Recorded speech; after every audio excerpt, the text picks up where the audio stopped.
Excellent, thank you. Welcome to the Ordinary Council meeting, 25th of June. End of the financial year tonight, folks. Right, item 1, recording and live streaming of council meetings. The CEO will read the following statement. All council meetings are filmed with both video and audio being recorded. Video is focused on a specific area, however audio from the entire room is captured. In accordance with all narrative during council meetings, verbal responses to congratulations, obituaries and question time will not be recorded in the written minutes. By submitting a question, you consent to your question being read aloud at the meeting. The reasoning behind recording council meetings is to hold us more accountable and to improve transparency of council's decision-making to our community. The full meeting is being streamed live on council's YouTube channel, which is Alpine Shire Council, and will also be available on the YouTube channel shortly after this meeting. Thank you, Mr. CEO. Please stand and I shall acknowledge traditional custodians. Alpine Shire acknowledges the Tuggeranong people as the traditional custodians of the lands on which we are meeting today. Council also acknowledges all of the traditional owners of the wider lands of the area known as the Alpine Shire. Council also acknowledge those people who have contributed to the rich fabric of our community, and we strive to make wise decisions that will improve the quality of life for all. Thank you. Be seated. Confirmation of minutes from the previous council meeting on the 28th of May. Could I have a mover and seconder, please? So moved, Councillor Nicholas, and seconded, Councillor Janus. Any dissent? Thank you. That's carried unanimously. Apologies tonight. There are no apologies of councillors or officers tonight. We do have Councillor Hughes joining us, and I'm assuming the gallery can see Councillor Hughes on that monitor. Lovely, that's good. You can't see the mayor. No, I'm sitting down low here. We need to drop this just a little bit, but that's for next...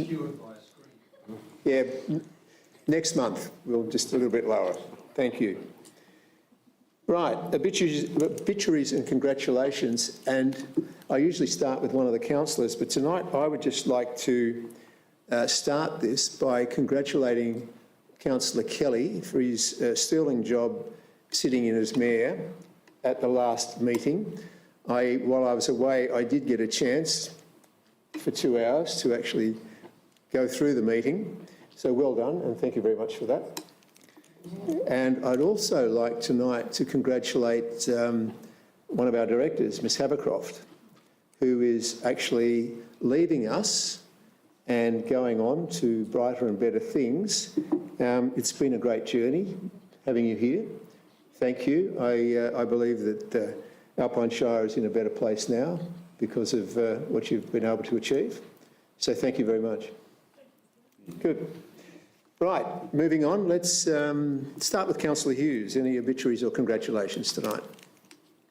I do, thank you. I have a congratulations to the Bright Lions Ladies Auxiliary that's actually closing their doors after being together for 35 years and having raised close to $115,000 in that time and continuing their support with the Meals on Wheels program. So a really big shout out to those that have been involved in that over those 35 years. It's a fantastic effort.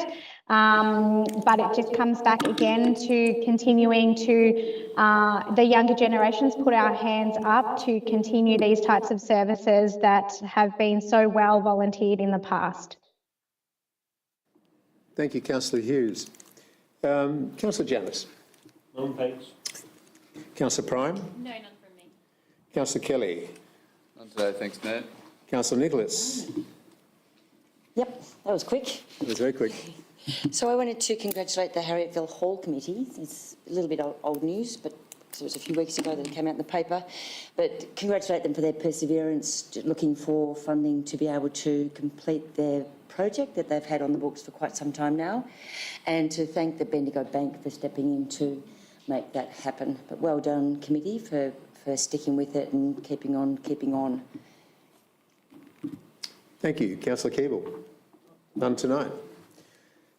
Declarations by councillors of any conflict of interest regarding tonight's agenda? No? Excellent. Public questions. As everybody is familiar now, we have questions that have been submitted in writing prior to 5 p.m. on the Monday prior to the council, and then I will call for questions from the floor, limiting to 2 questions. Let's start tonight with the ones that have been written in. We have questions from Mr.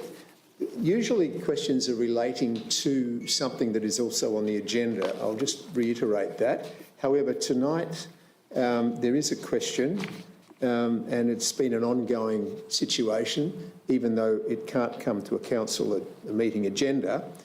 So we are going to ask these questions tonight. This is from Mr.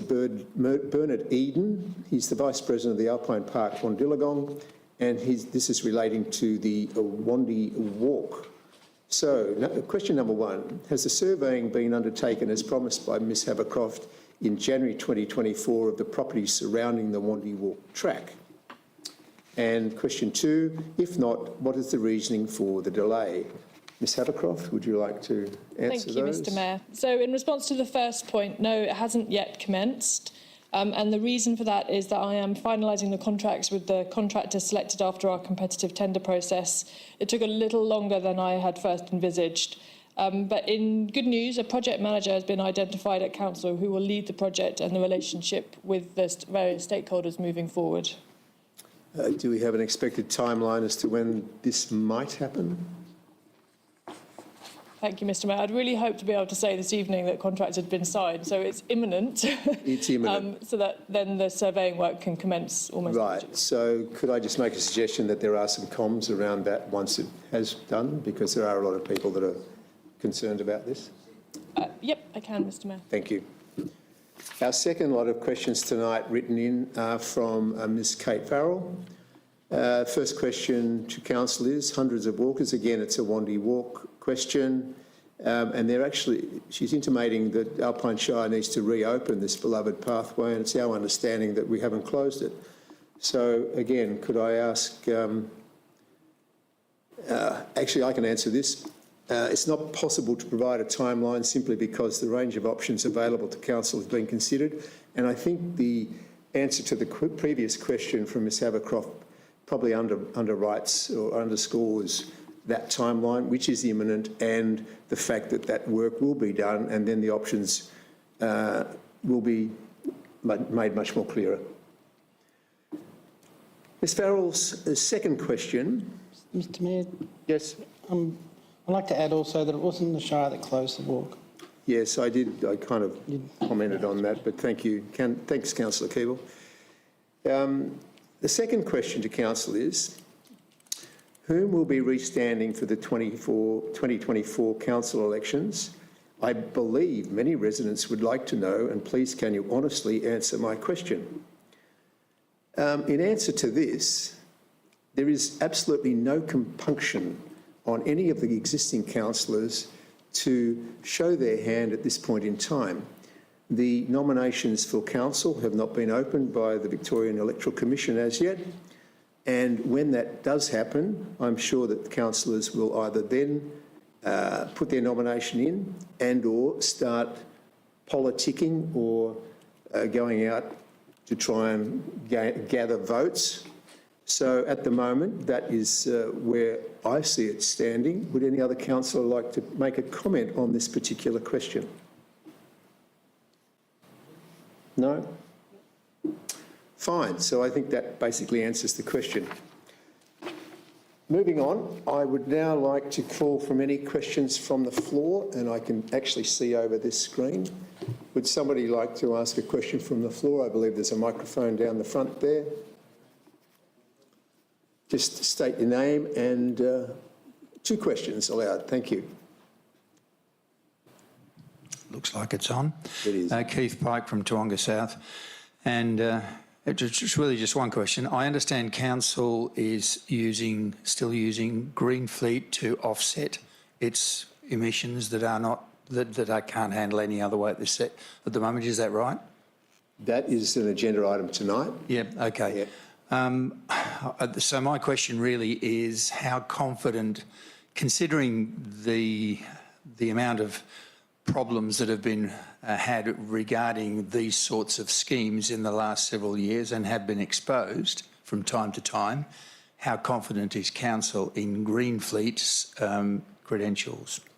Thanks, Mr Pike. Can we leave the answer to that question until we actually discuss the item when it comes up? Would that be all right? Thank you. Mr Rees, I think, is that in your purvey? So, yeah, just bear that question in mind as part of your introduction, if you wouldn't mind. Thank you. Any other questions from the floor?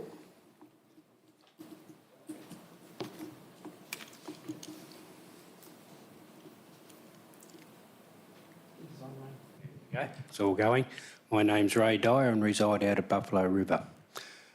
Last month I spoke about accountability with the leadership and communications.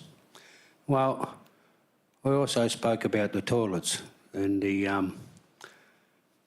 when the Lafayette Festival was on in Myrtleford early this month or late last month, I was told that the Jubilee toilets, there wasn't any toilet paper in a lot of the toilets there, because I met a fella going into the Myrtleford toilets a week later, and that was his words to me, were that there wasn't any toilet paper over the festival.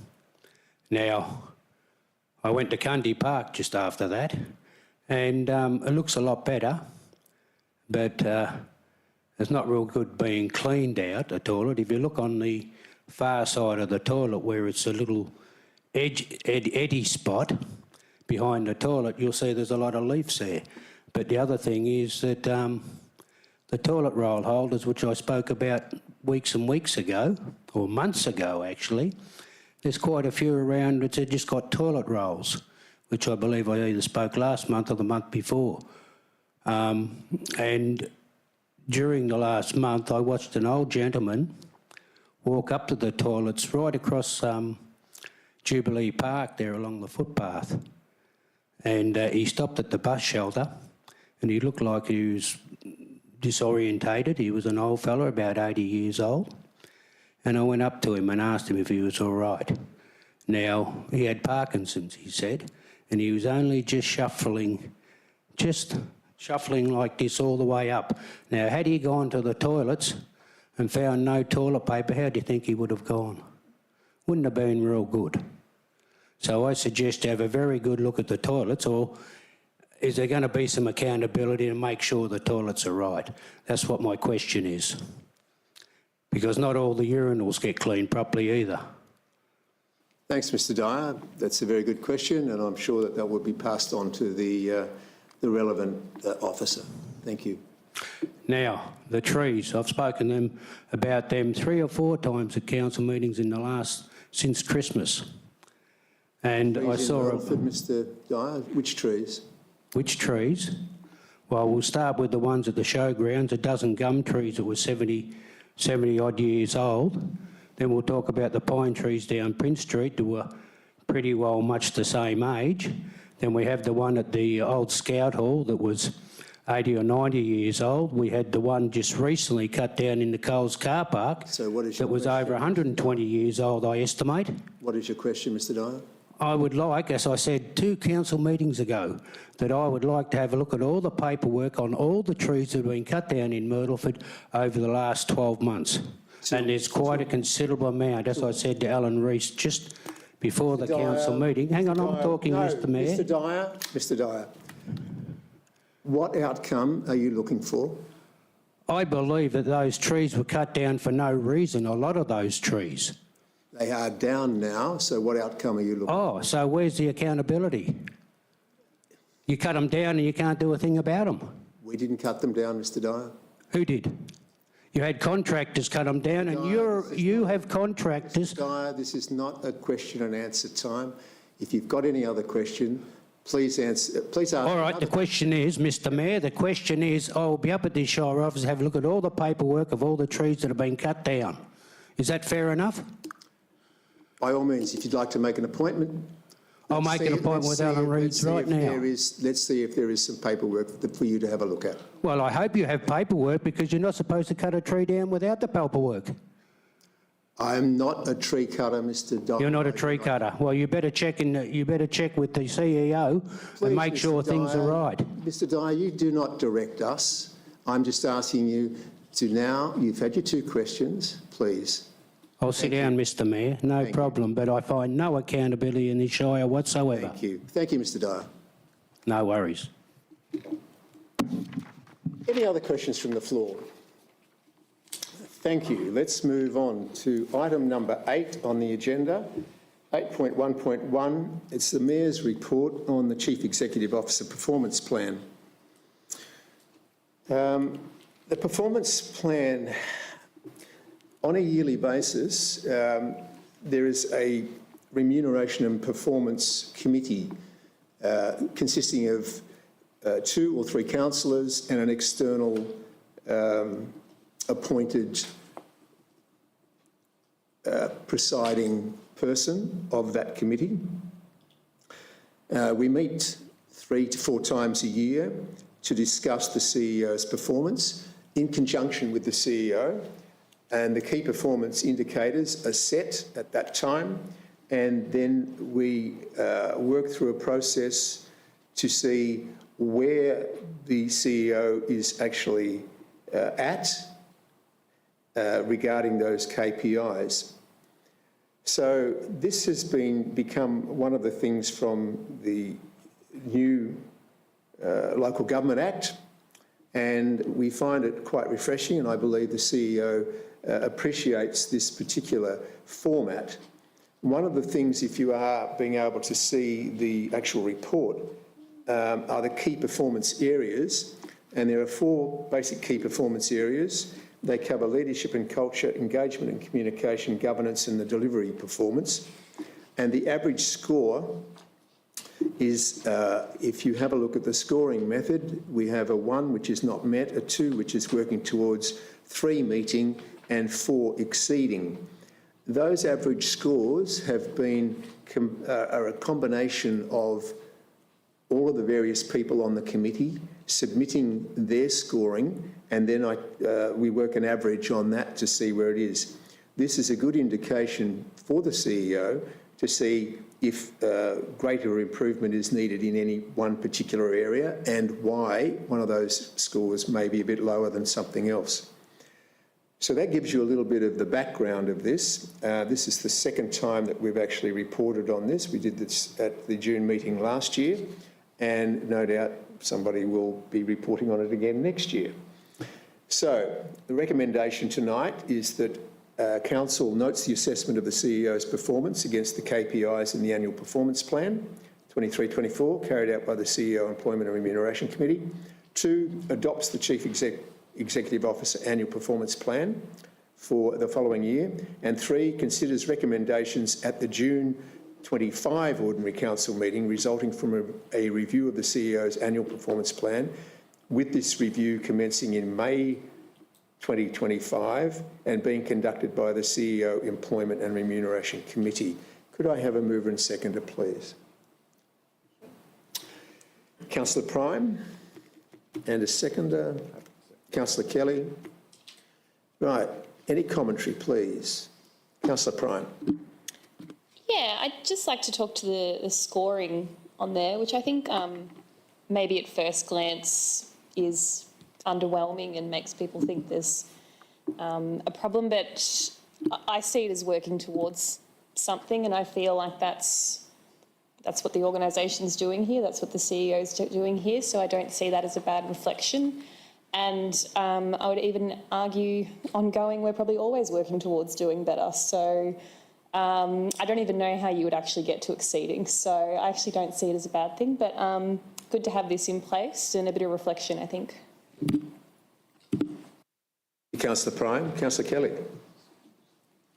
Thanks, Mayor. A couple of things I would point out. The first one is the independent member of our Remuneration Committee is an industry professional, a person that's worked in executive performance and organisational performance across a range of organisations, but particularly in local government. And so he's a valued contributor, providing I guess, an outward perspective that's looking inward on performance.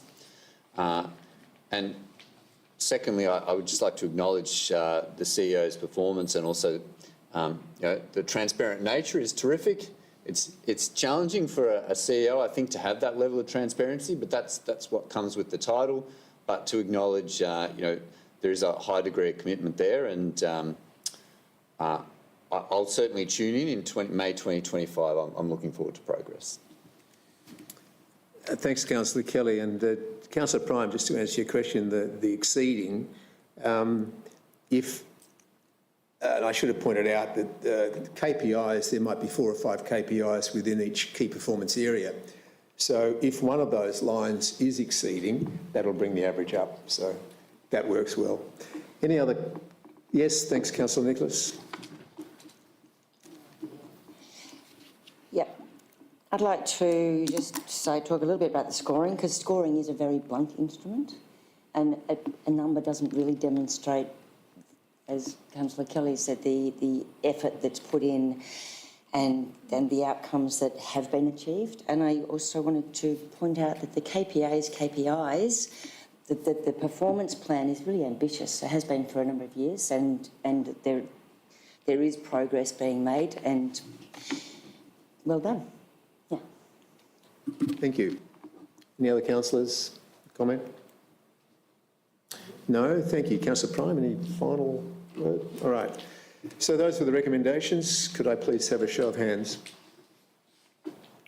Thank you. That's carried unanimous. Moving on to item 9, the presentation of reports by officers. The Chief Executive Officer, there's a recommendation for a contract. Thank you, Mr Mayor. There's a recommendation for a single contract that's been approved under delegation by the CEO, and that's a drainage audit investigation with the winning tender was Malkin Consulting Proprietary Limited to the value of $123,750. So the recommendation is that Council notes that contract. Thank you. Mover and seconder. Councillor Keeble, Councillor Prime. Those in favour? Thank you. Carried unanimously. May I ask a quick question? Yes, certainly. Sorry. The drainage audit investigation, is that Shire-wide, Mr Jeremy? Thank you, Councillor Keeble. Yes, it is Shire-wide, and the objective is to improve our database of drainage assets so that we can improve our maintenance planning going forward. Thank you. All good? Right. Moving on to item 9.2.1, Director of Assets, Mr Alan Rees, funding applications. Thank you. Thank you, Mayor. This report relates to the allocation of available funding opportunities that Council is seeking to endorse the allocation to 4 particular projects this evening. Or the recommendation is for Council to consider that. The origin of the funding is the Local Roads and Community Infrastructure Program Phase 4. So we've had 3 phases up to date. This is the 4th phase. It's federal funding, and Council has been awarded just over $1.1 million. There are 2 parts to the funding. Part A, which is $710,300, which is to be dedicated to the construction, maintenance and improvements of council-owned assets. And then Part B, which is $409,717, which is to be dedicated towards roads projects. So following assessment of our capital works pipeline and projects that are eligible to meet these criteria, 4 projects have been identified as per the table. So the Myrtleford Memorial Hall upgrade, this allocation will enable us to extend the scope and deliver a better outcome for the community. The same for the Tawonga Memorial Hall upgrade project. And the main reason for recommending these 2 projects for consideration is that we've experienced significant cost escalations in the last few years. There's been a need to value engineer the scope of these projects in previous council meetings, and this allocation of funding will enable that scope to be extended once again. And then the roads, sealed roads and gravel roads programs, which are annual programs, and this funding will enable us to extend the scope of those programs.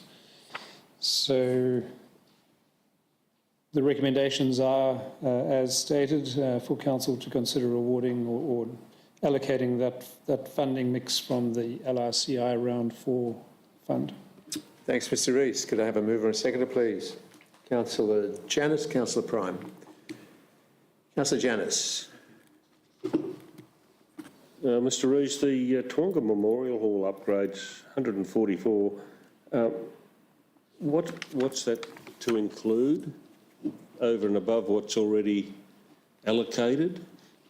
Thank you, Councillor Janus. The main component that would be able to be added to the scope of the project is the installation of the deck.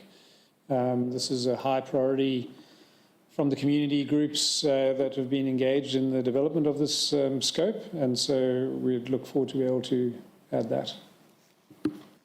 I think that'll be very well received with the residents there. And the Memorial Hall is that as a result of the rising damp that's caused extra problems there? Thank you, Councillor Janus. Well, yes, the rising damp has added a lot of complexity and additional unforeseen cost when the project kicked off. So this would enable us to deal with that properly, but also to invest appropriately in the amenities. So the toilet facilities, a kitchenette, some storage space, and also some upgrades to the hall itself, which would enable us to deliver a much better project and activate that hall by doing these works. Thank you. Councillor Prime. Yeah, just one question, if you know it off the top of your head, Mr Rees. Have we got a rough time frame on the Toowoomba Hall? Thank you, Councillor Prime. Is that a curly one? The funding, so the Toowoomba Hall funding is linked to, I think, the end of March 2025. So the tender has been posted. We'll amend that with this additional scope depending on the outcome of this evening and hopefully award a contract in the coming months. Okay, thank you. That's all from me. Other councillors? Questions? Yep. Yep, certainly. Councillor Nicholas. Mr Rees, you mentioned in the report that there's prioritised works for improved road condition / safety. Do you already have the list of gravel roads that will be worked on, or is there still some work to go to identify where the work will occur? We do have a prioritised list. I wouldn't be able to offer that up this evening, but I'm happy to share it. I didn't want to know what it was. I just wanted to know whether you're plan, design, ready to go. Yeah, so perhaps to elaborate on that, we do have an asset working group that is responsible for the prioritisation of the projects for forthcoming years for each of those asset groups. And there are a range of criteria that are used to make that prioritised list. And then depending on the criteria and how they score, the priorities move up. Thank you. Other questions? Councillor Kelly. Thanks, Mayor. Mr Rees, I support the project selected. I think the term value engineering, the first time I encountered that was actually associated with these two halls and the challenge of trying to do things within a cost envelope. My question is, this is the fourth and final phase, so what we're really will be waiting for is, it's basically post the next federal election before this kind of program would come up again? Is that the right way to look at this source of funding? I think that would be probably an approach. We've been lucky. There was round 1, then round 2 shortly after, round 3 followed. So there may be a school of thought that this could be ongoing, but I think it's not possible to speculate on what might come next. Okay, thank you. I have a question, Mr Rees, and that is the council contribution on the roads resealing the gravel road. We've got 64% and 53% there. Is that typical of road resurfacing and funding council contribution, or is this a little bit higher than normal? Thank you, Mayor. So we do receive some recurring funding to fund some of our road programs. And typically the scope of the works exceeds the amount of funding. Off the top of my head, I can't comment on the historical mix of council versus funded money. What this enables us to do, though, is to extend those programs and tackle some of the roads that possibly would have come up in future years. So I'll have to take it on notice in terms of what the annual mix has been historically. Thank you. I think that probably was just leading into part of our discussions later on, re the budget, as to what money comes in and where it actually goes to, and how much council actually has to, how much the ratepayer is actually paying for the things on the ground. Thank you. Councillor Janus, any final? No, thanks. I do note that this in relation to our community survey about council's progress, one of the roads was one of the issues that people were a bit confused about. I'll put it that way. The fact they difficult to discriminate between what is a state road and what is a council road. And so any money that we get, and thank you to the Australian government for that money, but we just spend that on our roads, so to speak. Yeah. Thank you. Point well taken. Right, no further discussion. Let's put these recommendations to this recommendation, I should say, to the vote. Those in favour? Thank you. That's been carried by everybody.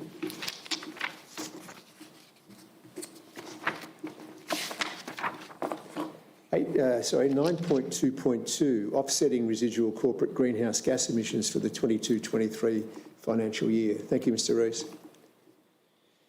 Thank you, Mayor. So this report relates to offsetting council's residual greenhouse gas emissions from the 2022-23 financial year.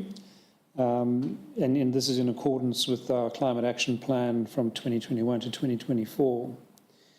Probably by way of background, in June 2023, a report was brought forward recommending a hierarchy of how we could approach offsetting our residual greenhouse gas emissions, starting with insets as the ideal option, if we could find and identify sites within the Shire, then looking at offsets sort of within Australia, and then potentially, then if those aren't available, looking at Australian carbon credit units, which are approved by Climate Active Australia, but could be anywhere in the world and add higher risk to the question on notice. So council has reduced its carbon emissions from approximately 2,400 tonnes in 2018-2019 down to 567 tonnes in 22-23. And this has been achieved through a range of initiatives as outlaid in the report. The majority of the residual carbon emissions are linked to our fleet, as well as emissions from our landfill, old landfill operations that have been closed. A number of organisations were considered when looking at the actual options from where to procure and looking at their credentials in particular. And probably let me just pull up some notes on why Green Fleet and how do we land on them. So their offsets are used directly to fund future projects. So they're also funding ecosystem restoration and mitigating biodiversity loss. They cannot be transferred or sold, so these offsets are linked to the actual land. There's an encumbrance through the title, which ensures that these are legally protected for up to 100 years. Greenfleet have projects in Victoria, New South Wales, Queensland and New Zealand, although no projects here in northeast Victoria, but I understand there are a number of projects in East Gippsland.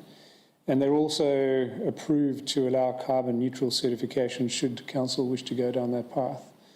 We looked at some others as well, but Greenfleet stood out as the recommended party to go with. Hopefully that answers your question, Neil.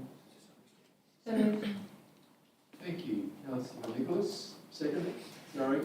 Thank you, Councillor Nicholas. Seconder? Yep. Councillor Kelly. Councillor Nicholas.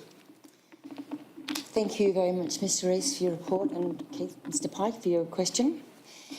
So in 2020, not only was the corporate climate action plan put in place, but the council collectively declared a climate emergency declaration, and it's fantastic to see this decision now within reach that we might actually start planting very shortly, start to sequester some of the carbon that we're emitting. So we've made a significant reduction in carbon emission, which is actually the answer. The answer is to stop emitting, not to try and collect it once you have emitted. And so congratulations to the Alpine Shire for moving along in those directions, and there's some clear information in the report about what's been done. But 1,800 tonnes nearly is not being emitted because of the work that's been done. And just to put that in perspective, it's roughly Greenfleet reckons that it's about 20 tonnes per person per annum, including household and transport.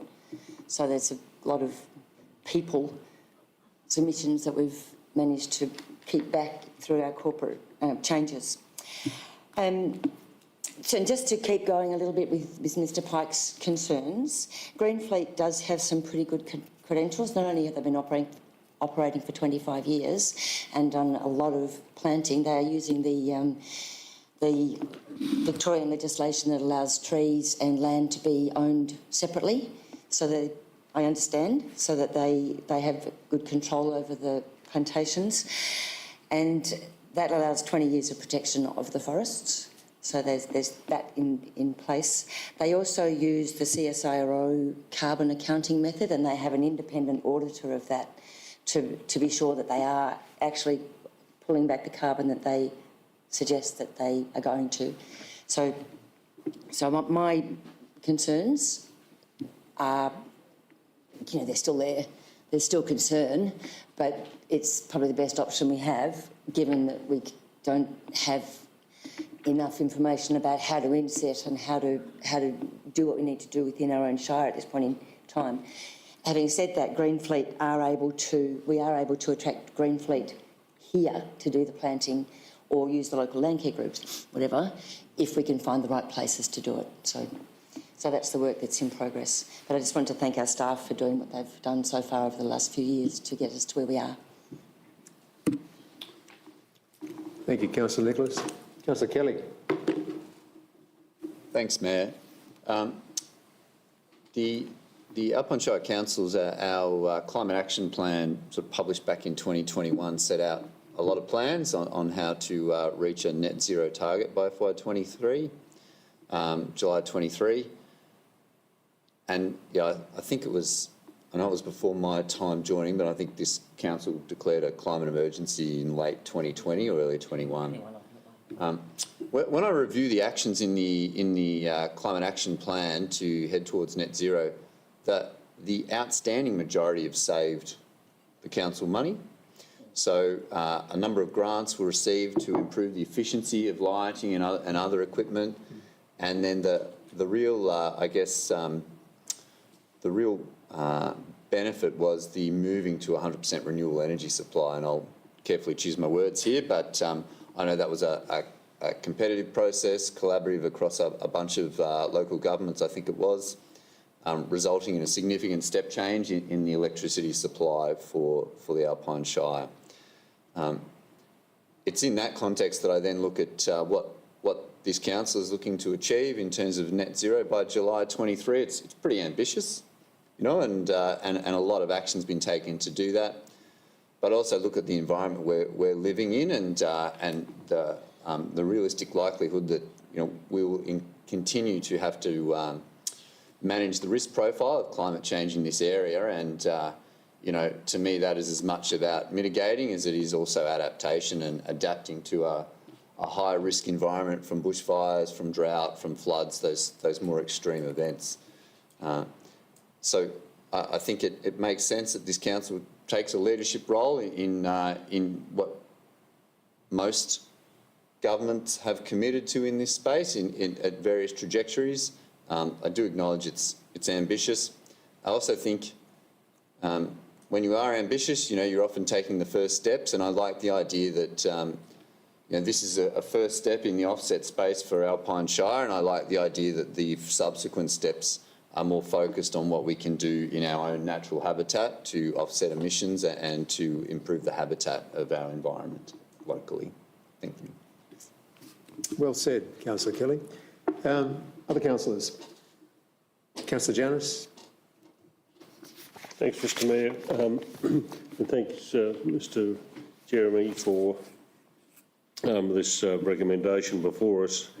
I've always thought that insets, if we're going to spend council residents' money, it should be predominantly spent within our shire, wherever that might be. And so I know there has been difficulty in selecting sites for insets for growth, and they've done some background work on the cost of on putting those insets in. I've got, on reflection, I've got no real concern with Green Fleet per se, but I'd like to see us continue to concentrate on spending our residents' fees, residents' rate money in the Shire to improve, as Councillor Kelly said, our environment here in whatever way. If we can support land care groups in upgrading lights or supporting other community groups for reducing their overall carbon emissions themselves. So that's moving to that next step, I know, but we've got to bring the community along with us to do that. We lead by example, and I think we're doing that. But I'd like to look after our own backyard first, and going elsewhere. Thank you. Thank you, Councillor Janus. Yes, Councillor Hughes. Yeah, I just wanted to touch on the fact that we now have measuring tools to track our emissions, and that enables us to be able to, I suppose, make targeted reduction strategies. And this is the exciting thing in this space, is that it's forever going to be changing and evolving. So I think that it's a continued progress, but the fact that we can track it and move through this is a good thing for the future of achieving those net zero goals that we've put out. Thank you. No, and I'll just point out item 2 there notes the continued investigations regarding that insetting that Councillor Janus referred to, and also Councillor Kelly and Councillor Nicholas actually brought that up as well. So back to you, Councillor Nicholas. Thanks to everybody's comments. Yes, saving money was a really big part of it, and I was going to ask Mr Rees to go through each of his dot points and tell us how much we'd saved. I thought that was a bit hard with that warning. Definitely helping to manage risk. Obviously fire and flood, drought we haven't seen yet, but it's also economic risk, and that drought can bring to our farming community and the snowfields that are under threat. Part of the climate emergency declaration was exactly to work with communities and bring them along down the mitigation, sequestration and resilience, how to manage in a changing climate pathway. So great discussion tonight, and I'm really looking forward to seeing the first plans in the ground, or hearing that we've got there. Thanks. Depending on which way the vote goes. Thanks, Councillor. Thanks, Councillor Nicholas. Those in favour of the recommendations? Thank you. That's clearly passed. Moving on to item 9.3, the Director of Customer and Community, Ms Havercroft. Submissions to the draft 24-25 budget. Thank you, Ms Havercroft. Thank you, Mr Mayor, and the first of many budget-related reports this evening. So the purpose of this report is to respond to the submissions, both the community and internal staff submissions received that relate to the draft 24-25 budget. The report goes on to explain what all of the recommendations are in detail around the changes that are proposed, but maybe a little bit of background. Council undertook a community budget process from the 13th of November 2023 to the 28th of January 2024, with 28 submissions received. Submissions were presented to the ordinary meeting of Council in April 2024, and where put into the budget appeared in the draft budget that you can see this evening. 1 project was nominated for inclusion in the draft budget, and 7 were noted as being assessed or to be progressed without specific budget being adopted. Council officers have also made internal submissions, and the principal reason for the internal staff submissions relates to the fact that in the draft budget it's based on our Q2 forecasting numbers, and the final budget is reflective of our Q3 forecast. And during that period, some optimism bias in relation to what may be delivered in the financial year shifts a little. And so you see some of the changes within the internal submissions, which these largely relate to. So some small delays in works and the consequential expenditure being shifted from one financial year to another. There's some internal submissions where they were incorrectly categorised as operational expenditure and are now been shifted into capital expenditure, and things of that nature. There was then also a series of submissions from our community. So we received 28 in the first tranche of submissions and 6 in this second as a result of the draft budgeting public exhibition process. They have resulted in one change to the budget that's proposed this evening, and that's in relation to a fees and charge of a cat trap. So there was a proposal that would have a fee attached to it, and the proposal this evening in the draft budget to be adopted later is that it remains free. Each submitter will receive correspondence from council officers as a result of the outcome of this evening's meeting, so they have an understanding of how their submission was considered and included or not included in the budget that's being proposed this evening. So the recommendation this evening is that Council considers the written submissions received to Council's community engagement policy in relation to the budget, makes the following amendments to the capital expenditure, operational expenditure, the income sections and an operating expenditure specifically related to wages, and it notes the following community submissions, of which there are 6, that don't represent a change in the budget, but will receive correspondence in writing after this meeting. And 4 notifies in writing each person or persons who made a submission. Thank you. Can I have a mover and seconder, please? Mayor, just Yep. just a point of clarification, perhaps. There's 4 recommendations here, and recommendation 2 actually has 4 subsets. Yes. Do you have appetite to see those all addressed individually or as a group? I was considering putting it through as one. Is there a particular one that you would like to tease out of there? In particular, item 2D is probably the item to tease out for me. Could it be teased out in general discussion, or did you want it as a totally separate? I don't mind too much. Just a suggestion. Your choice. Okay, thank you. I think we will put it through as the recommendations 1 through 4 with all of their subsets. So could I have a mover and seconder on that at that level? Sure. Councillor Kelly. And seconder. Councillor Janus. Right, Councillor Kelly. Thanks, Mayor.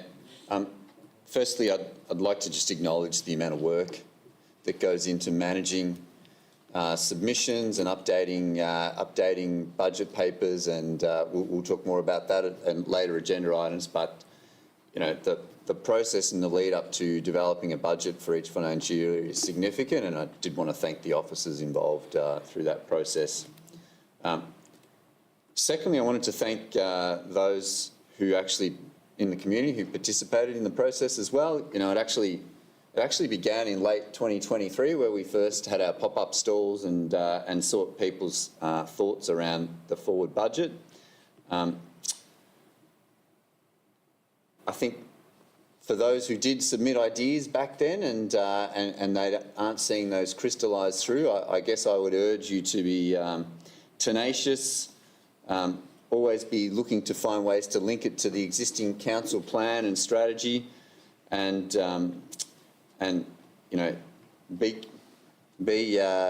don't lose the wind in your sails and have another go next year, because there are no doubt there are some people disappointed, and I share a bit of that disappointment. You know, I think terrific ideas came through around whether it's a BMX pump track for Myrtleford, or I know the Kiwa Valley Historical Society have got great plans. So a really terrific one around feasibility on other public transport options for our Shire as well. So lots of ideas for our locals and visitors there. So don't let it take the wind out of your sails. Just in terms of the recommendations, I have one area I would like to unpack, and that is on item 2D and the wages submission of $500,000. What wasn't in the draft budget that went out, I don't believe it was in the draft budget, that went out for consultation and has subsequently had this submission from internally in the organisation. I'd like to understand whether that's a result of the recent change to the enterprise agreement and how we reward or remunerate employees of the Alpine Shire Council, or is that new headcount? I wouldn't mind unpacking that in this forum if we could. I believe that's probably the CEO perhaps to answer. Leave it to you, Mr. Speaker. Thank you. Through you, Mr. Mayor. Good question, Councillor Kelly. So, as an organisation, as a CEO, I'm strongly focused on delivering a positive experience, both for the members of the community and for my organisation. So we've had a strong focus on that over my almost 2 years in council. Back in January 2023, we restructured the organisation, and the intent of that restructure was trying to bring improved efficiency to the organisation and better focus on the way we deliver service to the community. So we've been running now under that restructured organisation for coming up for 18 months. And what we've established is that there are some gaps in our organisational resourcing that are critical gaps, and they're hampering our plans to deliver a positive customer experience and a positive experience for our staff across the organisation. So the resources we're seeking here, or the funding we're seeking, is to add extra resources into the organisation. So it's unrelated to the enterprise agreement. This is to fund additional people to sit in the Alpine Shire Council organisation. And if I talk you through the areas, so the first key area is in statutory planning. So I don't think it will come as too much surprise to members of the community that we've been struggling a little bit in our delivery of the statutory planning service. And our reflection is part of the reason is we don't have enough resources in-house to be able to deliver the service at the same time as making the improvements that are necessary to that service. So we've recently recruited a very strong statutory planning coordinator, and she's doing a great job in shaping that team.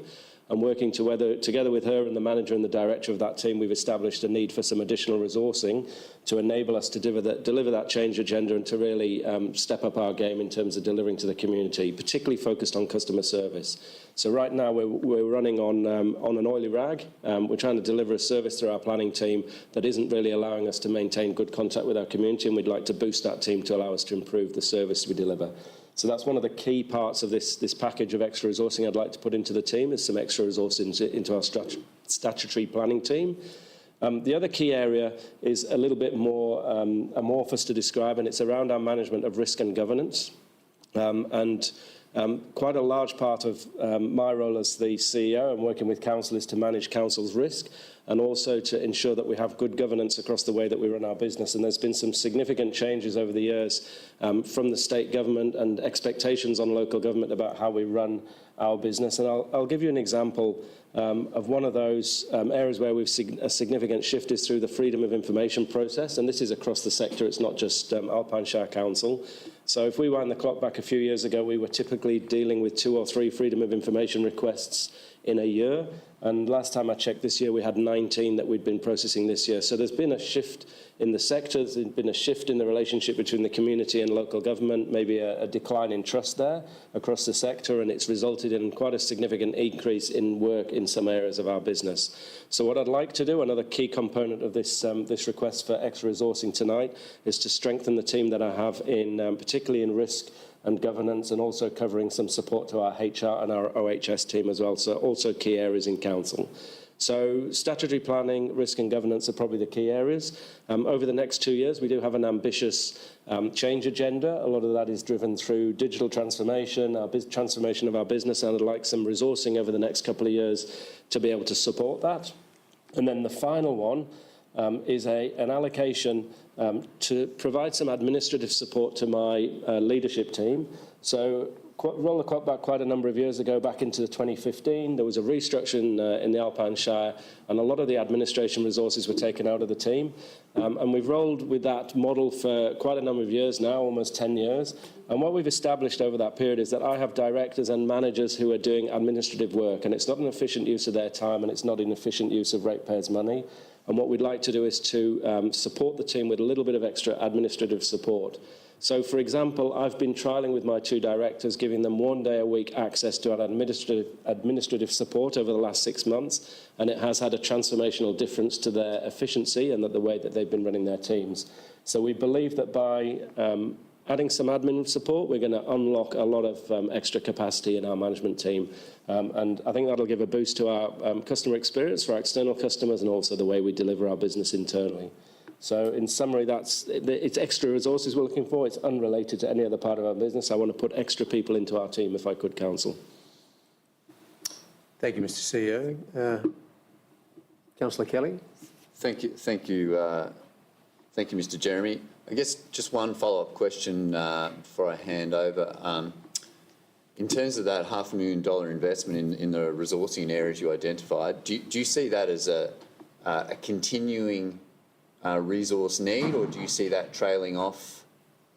Just thinking about the forward projection of the cost of council. Thank you, Councillor Kelly. That's another great question. So at this point in time, if I look at those roles that I've outlined, what I see us doing with our statutory planning team is growing that team beyond its long-term need to allow us to deliver a transformation in the team, get ourselves to a position where we can deliver good customer service. And I'm anticipating over time that through natural attrition, the team will then drop back down to a size that we can operate into the future. And I'm pretty confident in that because there's very high turnover, as we've seen in statutory planning resources. So I see very low risk that we end up into the future with more resources that we need into that team. The position with risk and governance is slightly different. I believe that there's an ongoing need, and that the need and the imposition on the sector is going to increase rather than decrease through changes that are coming through the state government. So my expectation is that part of that $500,000 related to boosting our risk and governance team will become an ongoing resource into the future. The other thing to note is that in terms of our resourcing, we've got a lot of resources in the organisation at the moment which are funded by bushfire and flood funding. So when you look at our payroll, the employee budget, if you looked at that through the annual budget, you see quite a high payroll cost. At the end of the upcoming financial year, all the flood funding, all the bushfire funding reaches its sunset and won't be extended further by the government, and all the resources that are assigned to that, so that's approximately 9 full-time equivalent resources, will be leaving the organisation at this stage because they won't have ongoing funded work to do. So we will see through into next year a drop in the resourcing as a result of the temporary resources leaving the organisation. Thanks, Mr. Jeremy. Further questions? Councillor Kelly? Yeah. Councillor Janus. Thanks. I was going to ask that one. That was on the list. So I'll probably go down to a couple of others that I had. Operational expenditure, playgrounds maintenance request was a negative 142,000, and we've got a budget of 0. Would you like to explain how that works? Thank you, Councillor Janus. So this is one of the errors that we picked up in the drafting process. So we had placed playgrounds maintenance into operational expenditure, maintenance being the clue word that it would be operational, but actually because of the sum of it, it's classed as capital expenditure. So we've moved it into the capital budget in 2AA, playgrounds maintenance. So there's no net change in the actual budget that's been allocated. Good, thank you. And the waste charge amendment request 2000 budget 4.514 million. And that's in, C. Thank you, Councillor Janis. So at the point that we did the drafting of the budget, we were still working out what option would be the preference for the waste charges into the year. So the waste charges that you see in the budget towards the tables at the back wasn't included in the draft budget at all. So actually we're collecting 451, I think it's 2 and then a couple more numbers after it in the budget that was presented finally. So we needed to place the full amount into the internal submissions documentation. So yeah, and it does create quite a lot of the changes that you see into the operating surplus in the budget document later on. Terrific, thank you. Other councillors' queries, please? None? Okay. Councillor Kelly, any final comments? I'd like to thank Mr. Jeremy for detailing some good explanation there, in terms of prioritising that extra operational expenditure in the planning space, and also particularly in risk and governance, with the Local Government Act and where it is today, the expectations on local government. The remark around where we get to at the end of FY25 in terms of somewhere in the order of 9 FTE dropping off in the what I'll call the resilience space, whether it's in emergency management preparation or supporting more resilient communities in our youth programs and the like. That's concerning to me. I think it shouldn't take a disaster to get and prioritise budget for resourcing our shire in that space. So we'll take it offline. I think we'll solve it tonight, but I think losing significant resources that help our communities and our organisation prepare for emergencies and responding to incidents is a priority for us. Thanks, Councillor Kelly. I'd like to think of Alpine Shire as being lean but not mean. So, let's live by something. Okay, let's put this to the vote. Those in favour of those recommendations from the submissions to the draft budget? Those in favour, thank you. We have a unanimous decision on that Mayor, one. can I just make a comment? Certainly, please, yeah. Sorry, when you asked for queries, I didn't have a query, it was a comment. A comment. Yeah, about community submissions. So I just wanted to pick up on what Councillor Kelly said about to the community members who put their ideas forward to keep those ideas coming, keep with them. Yes. And we have had a very brief suggestion in years past about having an allocation of the discretionary budget available for community to spend. So We have discussed that. yeah, so Yes. the point I wanted to make is that the next administration, so the next council, through the next council plan, may choose to set up something like that, the processes and the governance and the parameters, etc., so that could be put into place. Certainly, that's something I think that the executive can possibly look at and come back to the council cohort with recommendations. Works for me. Yep. Thanks. 9.3.2, declaration of the Dinner Plain special rate. Thank you, Ms Havercroft. Thank you, Mr Mayor. The purpose of this report is to declare a special rate for the Dinner Plain village as set out in one of the appendices. It has a marker of the village as determined for the purposes of the special rate. A council may declare a special rate for the purposes of defraying the expenses of performing a function that is of special benefit to the persons required to pay that special rate. In 2018-19, the special rate was aligned to the differential rate for the commercial and industrial land in the rest of the Alpine Shire and was only paid by ratepayers who own commercial or industrial land in the Dinner Plain village. That includes people with holiday lets. This approach continues. In the Alpine Shire's council budget 24-25, income of an estimated $167,000 will be received and this will be allocated to defray the costs of operating the Dinner Plain to Hotham winter bus service, which is approximately $170,000. Based on the current forecast, Dinner Plain expenditure will continue to exceed income in 24-25, and an estimate of the Dinner Plain reserve at June 2025 is $1.278 million. During the submissions process, from the draft budget to this evening, one submission was received through the public exhibition period. However, it was withdrawn following consultation with the applicant of that submission. The Dinner Plain special rate was released for public comments following the April 2024 Ordinary Council meeting, and a copy of the public notice was issued to each person liable to pay that special rate. It was issued on the 9th of May 2024.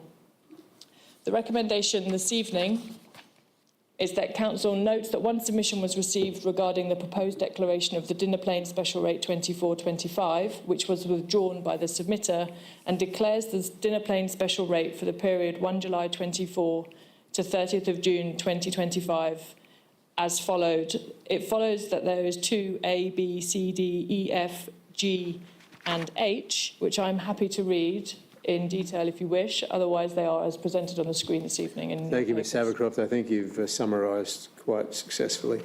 Thank you. Could I have a mover and seconder for this, please? Councillor Nicholas. Councillor Janus. Councillor Nicholas. Thank you very much, Mr Havercroft, for explaining the concept so well.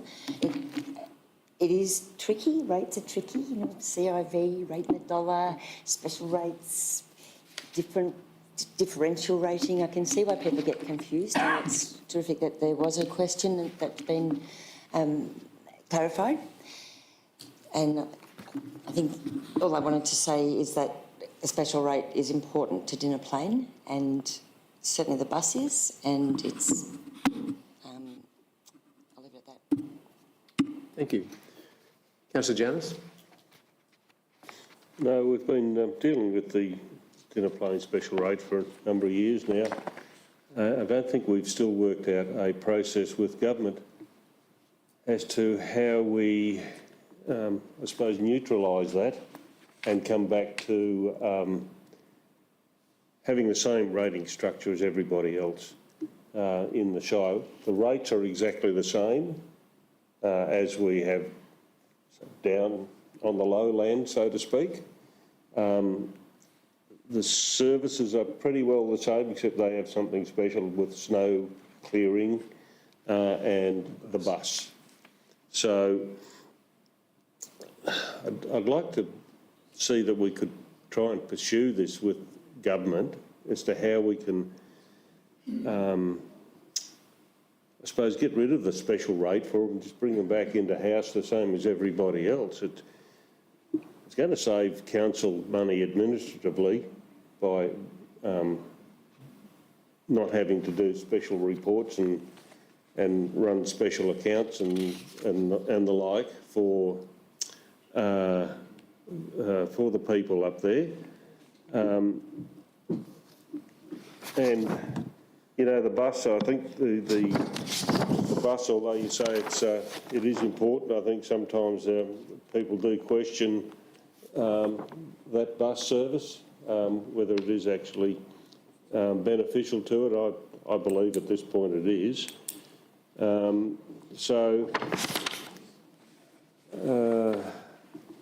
Look, that's about all I'd like to say on that. They have got a big reserve up there, which is slowly being dissipated, and there are some capital expenditure works to be done up there that hopefully will satisfy their needs and reduce that surplus as well. But I think the problem is there's surplus and how to get that back. Would that be right, Mr Havercroft? Thank you, Councillor Janus. Blockers with government? I think there's possibly two questions in there. If I address the first one. So in 24-25, over the next financial year, we will be conducting a revenue and rating plan review. So that is an opportunity for us to consider how we best implement our ratings strategy across the Shire, which would include any special rates and charges that we have. So that, to that point, that piece of work should occur in the next financial year. And with relation to the reserve, we've been extremely successful in securing grant funding, which goes to the Dinner Plain and sits in the Dinner Plain Reserve. And so it's taken quite a long time to spend all of that money because there's a great weight of capital projects to be undertaken, and they were represented this evening, and they sit within the Capital Works budget that is being presented this evening. So it's taking longer than we'd hoped to drive that reserve down. So whilst we're defraying from the special rate a little bit more than the cost of the bus this year, is the reserve itself remains quite stubbornly at about $1 million. Thank you, Ms Havercroft. What a lovely problem to have. So, taking up what Councillor Nicholas said over the last one, has anybody got any other comments or queries regarding this particular item? No? Okay, back to you, Councillor Nicholas. Thank you. Nothing to add. Nothing to add? All right. Let's put these recommendations to the vote. Those in favour, please, show of hands. Thank you. That is unanimous again. Item 9.3.3, the adoption of the 2024 rates and charges. Again, thanks, Ms Havercroft. Thank you, Mr Mayor. The purpose of this report is to declare the rates and charges of the Alpine Shire Council for 24-25 financial year, which is the period 1 July 24 to the 30th of June 2025. The annual rates notice for all rateable properties that will include the information should their report be adopted this evening, recommendations adopted this evening, will be issued in early August 2024, together with a notice of information around council rates and how we spend the money of council, as if you had $100 and it was broken down against the services.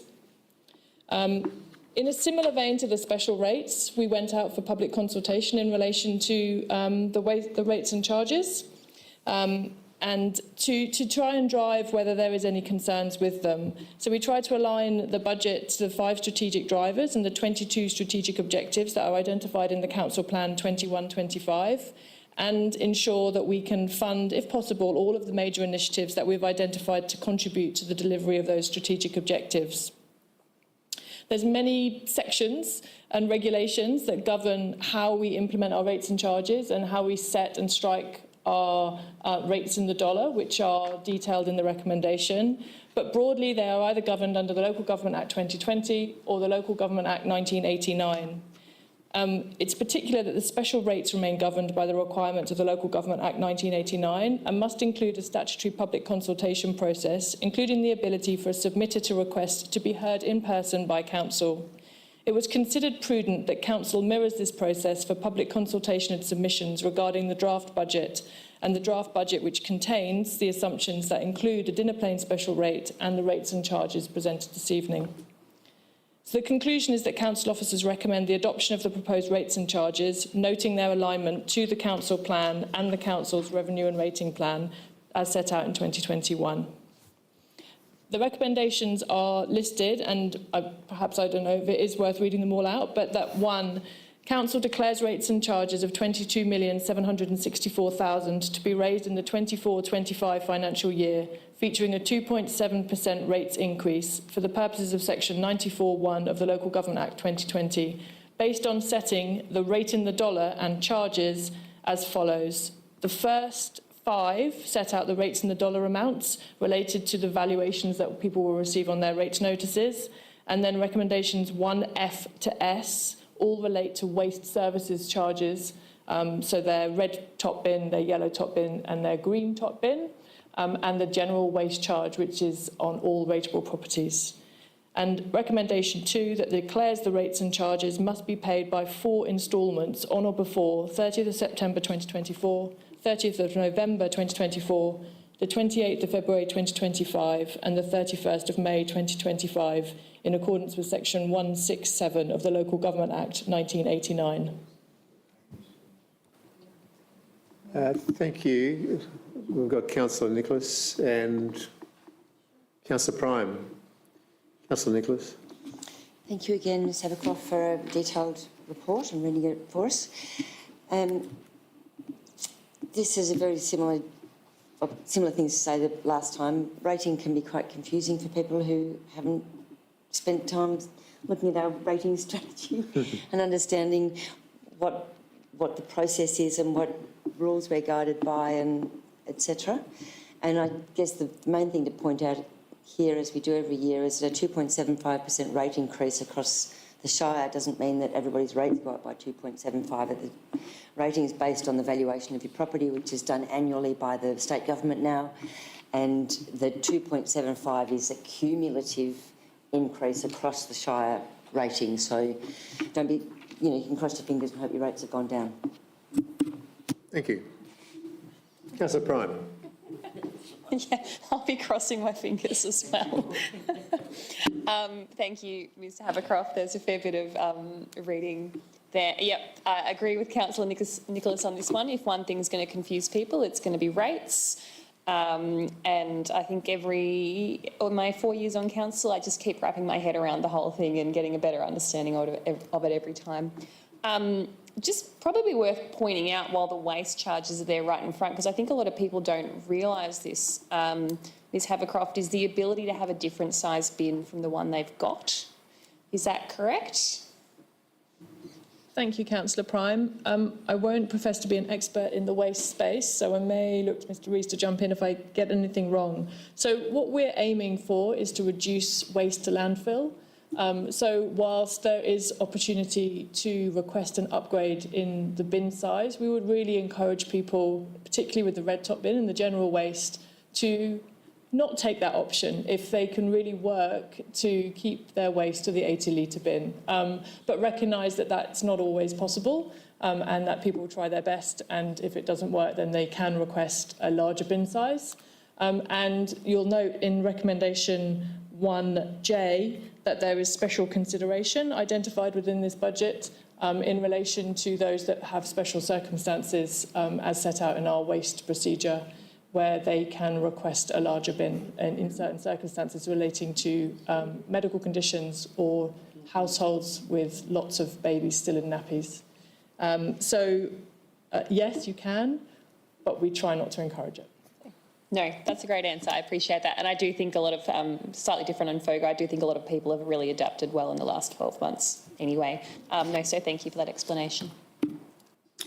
Ms Havercroft, you may have this answer, but I'm sorry to put you on the spot. The general residential rate, this is going on from what Councillor Nicholas said, trying to understand rating and how it actually works. The general rate is struck at 0.002292. Is that, sorry, this is prefaced because there are questions in the community about the fact that my house has gone up in value, therefore I'm going to be paying a lot more rates, and therefore the council is making a lot more money. Is that particular rate lower than what the rate was last year, rate in the dollar? Thank you, Mr Mayor. Small scrabbling to check in the actual budget itself. There is a table that sets out the comparators with last year. And I believe it is a lower rates in the dollar value, but it's not the same for all. It may only be that for general residential. I don't want to sell people down the river with this information, but broadly what happens is, I'm going to describe it as a pie. You have a pie of all the rates that we can collect, and it's that the 2.75 is Correct. attached to. So the pie grows a little bit, and then it's cut down by the type of property you have and its location, based on a valuation which is undertaken by the Valuer General, not by us. And once we receive that report of the values in each of the places, it's applied to your CIV value, which is where you get the rates in the dollar, where the numbers become almost meaningless from a 0.002292 perspective, but when applied to the CIV value of your property, equal what your rates is. So Exactly. They could go up by none, they could go down, they could go up by quite a lot, but the pie itself has only grown by 2.75%. Thank you. And that depends on the fluctuations between different areas. Say the Brightport Absolutely. Punker property may have gone up in value, whereas Toowoomba South has gone down, for instance. Quite possibly, Yeah. and residential may be very different from commercial property within the same Precisely. neighbours. All right. Can I just, could you just scroll down the screen, please, so that people can look at this one? In item 2, declares that rates and charges must be paid by 4 instalments. Isn't there the provision to pay 1 instalment for the year? Thank you, Mr Mayor. So that is a pull from the Act to ensure that the minimum that somebody does is paid by 4 instalments. You can pay all of those instalments at once, but you must pay them on or before those times that are there. So yes, you can pay. Thank you. All It's at just the once. wording I was... Yep. Okay. Sorry, any other queries or commentary from councillors? Yep, certainly. Councillor Kelly. Thanks, Mayor. Just a couple of clarifications. One, building on how do you save some money here, I think not only looking at your red bin, but also take the chance to look at your yellow bin, because 12 months ago we didn't have the container deposit scheme in place where you can send your containers and go and get 10 cents for them. I think most people are giving that a go, and it probably means there's less in your yellow lidded bin, so maybe you can downsize that and there's an instant $20 odd saving on your rates there. So yeah, look at the red bin, but I'd also recommend, I think I'll be looking at my yellow bin based on these.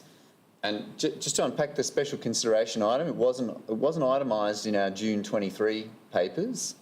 It is this year, but did that policy on special consideration exist last financial year, or is this a new inclusion, Ms Havercroft? Thank you, Councillor Kelly. It was an oversight that it wasn't in our budget last year, but when people came forward, it was in our procedure, and we did honour the commitment that was set out in our waste policy and our waste procedure.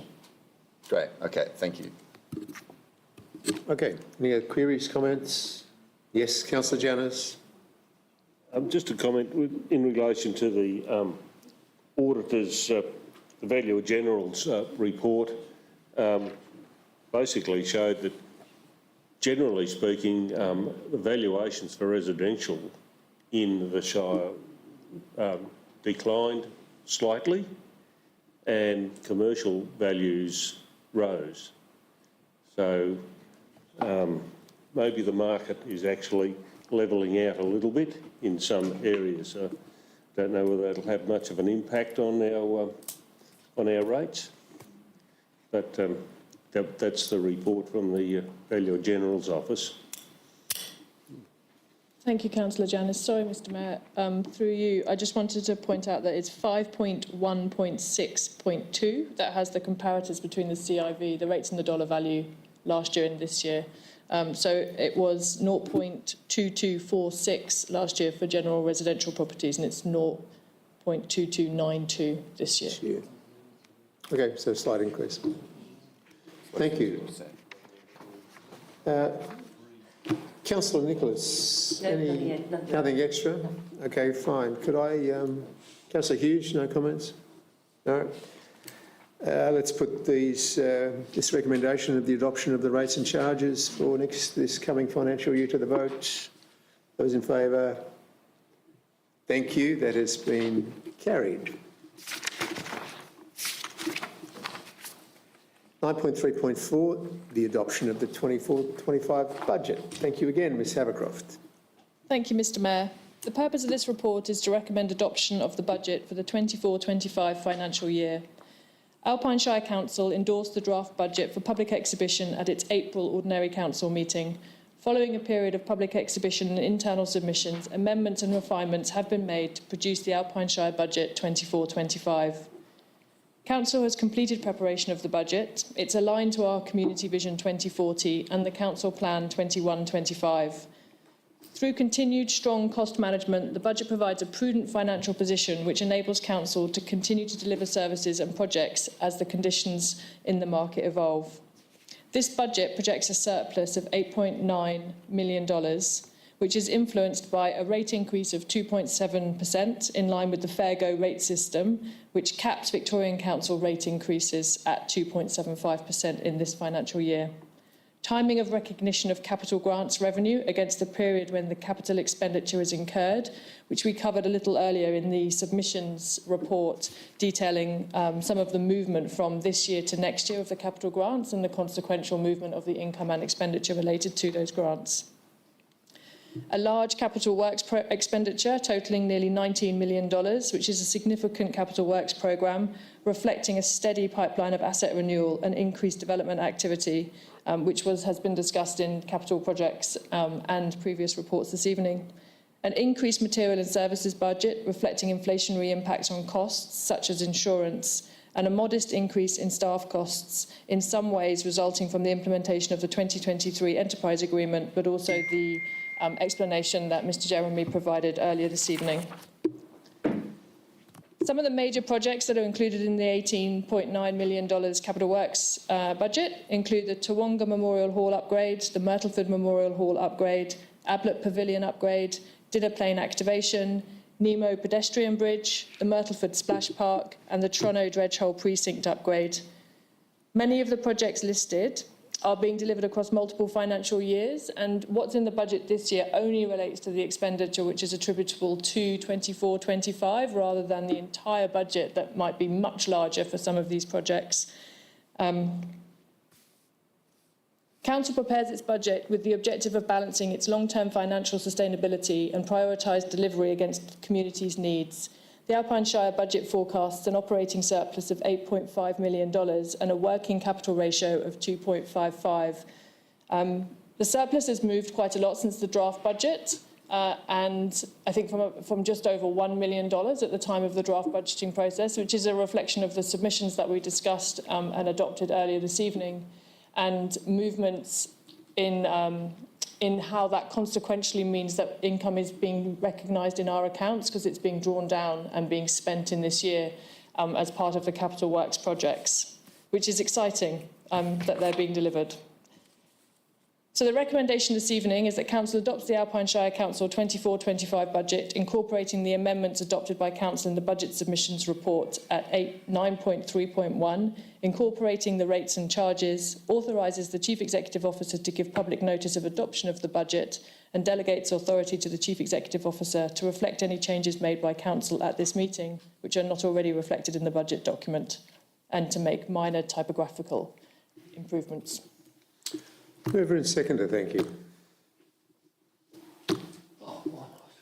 Councillor Janus, seconder then. Councillor Kelly. Councillor Janus. Just a bit of technical difficulty. Oh, there it goes. Got it? Keith? Thank you. Once again, thank you to staff for preparing the budget. We've had a fair bit of discussion on it already this evening, and there is a lot of work that's going to be expected of council staff with a 8.5, what is it? How much is that, the works? $18 million worth of work. It's the most we've ever had since I've been sitting on council, and so there's a lot of expectation out there then that, you know, these things will be delivered. And it goes back then to what the CEO also said in relation to that extra money required for staffing, because you can't do all this work and not have the people behind the scenes to support these things. The 8.9 surplus, is that the proper surplus, or is that an accounting surplus, Ms Havercroft?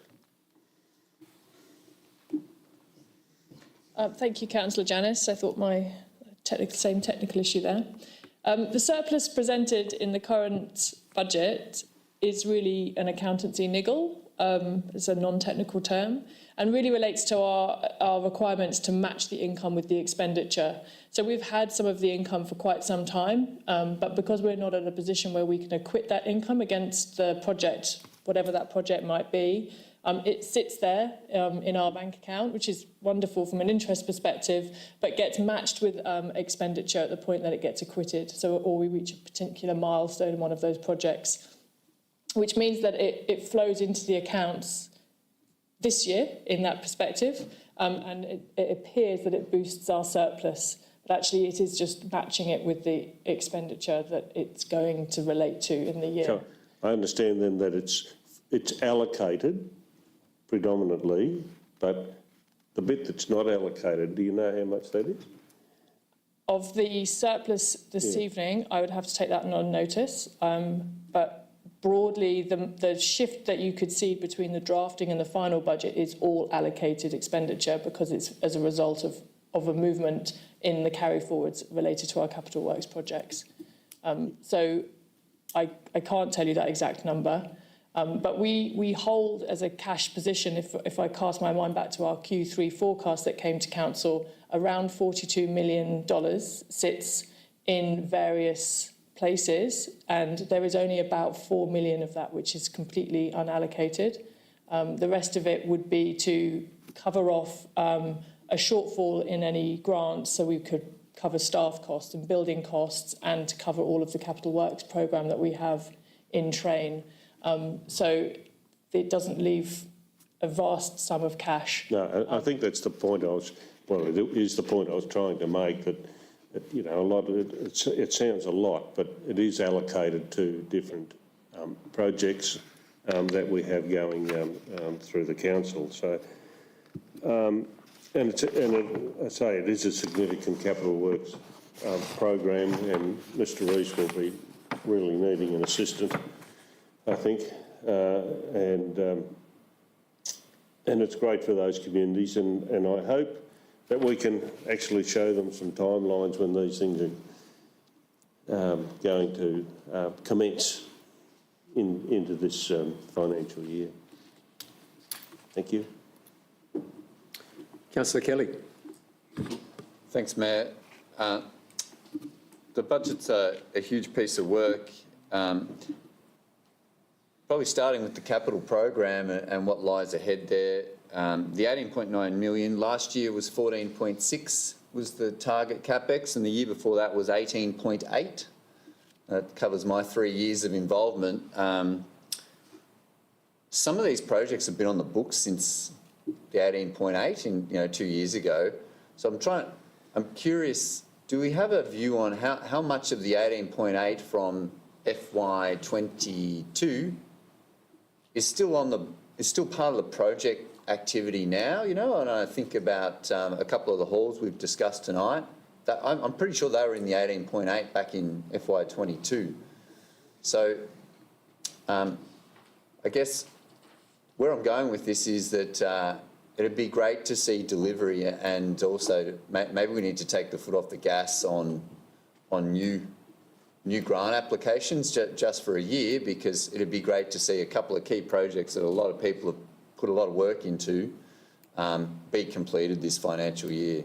Would I be right in thinking that 18.8 from 2 years ago is probably 30% of that is still to be delivered this coming financial year? Round numbers, that's what I'm happy with, round numbers. Thank you, Councillor Kelly. If I stuck my finger in the air, I might come to a number similar to 30%. I can tell you that our Audit and Risk Committee, they've asked similar questions related to multi-year projects and how we are tracking against those, so to understand the totality of a project and then how that's sinking into each year, because the budget does give a slightly artificial impression of how long or how huge some of these projects are and how much time and effort they take.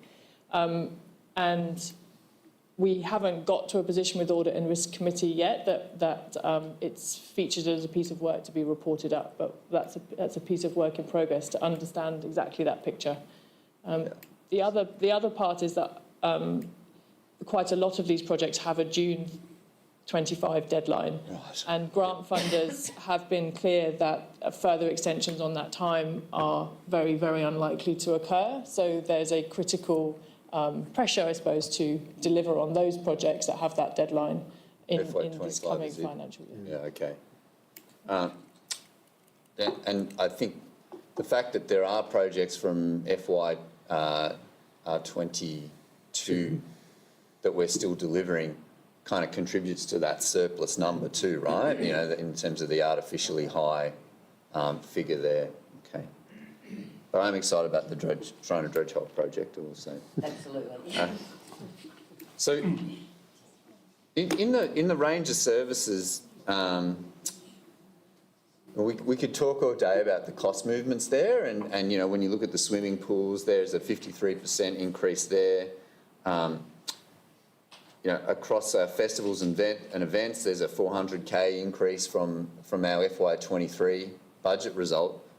I think there's probably an explanation though in terms of how we're allocating time against those. So, are you able to sort of explain those cost increases there aren't necessarily a reflection on cost increases in the delivery of the service? It's more about how we're identifying the costs?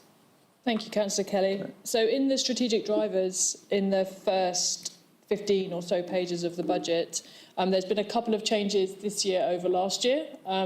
So the first one is we've added a column that says what the 22-23 actuals are to fall in line with the model budget which is provided to us by the state to facilitate helping us get our budgets right each year, Right. which creates in itself a little bit of a problem in that then it looks very strange when you compare it against 23-24, where we have taken the decision this year, and to reflect it back a year, that we're placing our staff costs across all of our service deliveries rather than putting them all into one strategic driver. So last year's budget at this point had all of our staff costs in strategic driver 5 and showed $14 million odd in that one strategic driver, in an effort to show how those staff costs might be more represented across all of our service areas. We've laid them across the 28 different service areas, and that's created some spikes in how much those services appear to be costing. We continue to refine that process, and we'll do so over 24-25, but that's why some of those numbers appear much larger than the 2022-23 figures, and are probably merit a little bit better or more sharpening of the apportionment that's been applied to them. Thank you. That makes a lot of sense. So I'll just zero in on a couple then before I pass the baton. On these services on page 12, which is regarding, where are we? There's the dinner plane services specifically that are called out there. I was just curious, in FY25 we plan to have built snowmaking capability there, and I know there's a bit of a model around how that tobogganing facility will be operated. Is that reflected in those numbers in terms of, you know, whether it's a ticket fee to toboggan or there's some extra costs in maintaining the snowmaking equipment? Are they in those numbers? Thank you, Councillor Kelly. I can tell you that those numbers aren't in there, but I can't tell you what numbers are in there without taking it on notice, I'm afraid. But I don't believe it's a fully costed model for the new toboggan run yet. I don't think that's It's still to be as a developed. decision Okay. yet. All right. And Mayor, if I may, one last. Yes. Festivals and events, they're also on the same table there on 12. We have a later agenda item calling out a $60,000 cost to ratepayers to facilitate visitors on a certain weekend. Is $60,000 allocated in that expense item, is it? Thank you, Councillor Kelly. Yes, so the expenses sitting in festival and event does include all of the funding that will be allocated as part of our events funding round, which this year includes, subject to the adoption of a report later, the funding of $60,000 towards the Rod Run's traffic management, amenities and facilities and local law personnel that would be required over that long weekend. Thank you, Ms Apthorpe. Simple question. The budget projects a surplus of 8.6 mil. Have you factored in an assumption that the federal assistance grant money will come in prior to the end of the next financial year? Thank you, Mr Mayor. So we have made the assumption that 75% of the grant of the FAGs will be allocated in 24-25. We have been told that we are going to receive it, but we are yet to receive confirmation of the date on which that money will land. So to account for it is anyone's guess. Yeah. So the federal assistance grants, is that, what's the quantum, roughly? 4 million? Thank you, Mr Mayor. It's just over $4.5 million this year. Right. So we've budgeted for 75% of that, so the budget surplus could be $1 million higher than that if everything goes accordingly. Have we received 100% this current year? Yes. And that's next year's allocation, isn't it? Because it always comes early. Yes. Thank you. Right. Any other questions of Ms Hovercroft regarding the budget from councillors? Or any comments? No, I'll hand back to Councillor Janus. Any final? There we go.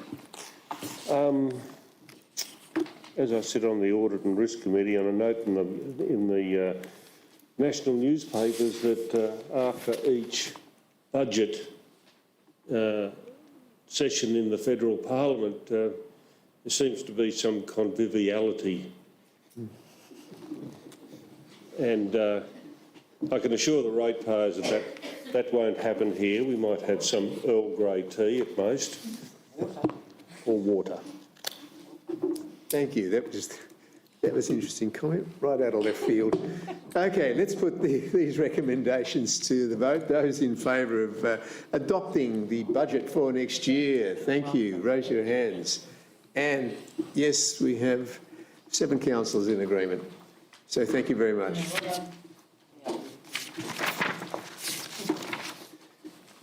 Right, it's just been mentioned in previous commentary. 9.3.5, the Bright Rod Run, designation of restrictions. Thank you, Ms Havercroft. Thank you, Mr Mayor. In a change of conversation unrelated to the budget, this report details the proposed alcohol restrictions designated under the Alpine Shire Community Local Law 2019 for the period from 10 p.m. on Thursday the 7th of November to 7 a.m. on Monday the 11th of November 2024 during the operation of Bright Rod Run event, formerly known by the event organisers as the Bright Iconic Rod Run.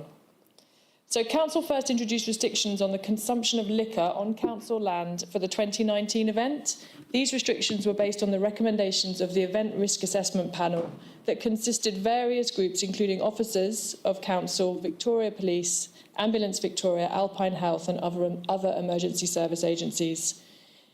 In planning for the 2021 event, the Rod Run and Custom Club made a request for the footprint of the consumption of alcohol restricted area to be reduced to a smaller area. This was endorsed in 2022, 2023, and the recommendation this evening is that it be endorsed again for 2024. So Bright Town Centre event management. In the preparation for our 2024 event, Council is preparing management of road closures and traffic detours in the Bright Town Centre in a very similar way to the 2023 arrangements. This will include prominent temporary signage and advertising to ensure that alcohol restrictions and the designation are well communicated to event attendees. We intend to have local law officers being utilised to monitor Bright Town Centre, to move on those that may be consuming alcohol and to enforce some of the car parking restrictions that apply in town during the restricted period that was mentioned earlier.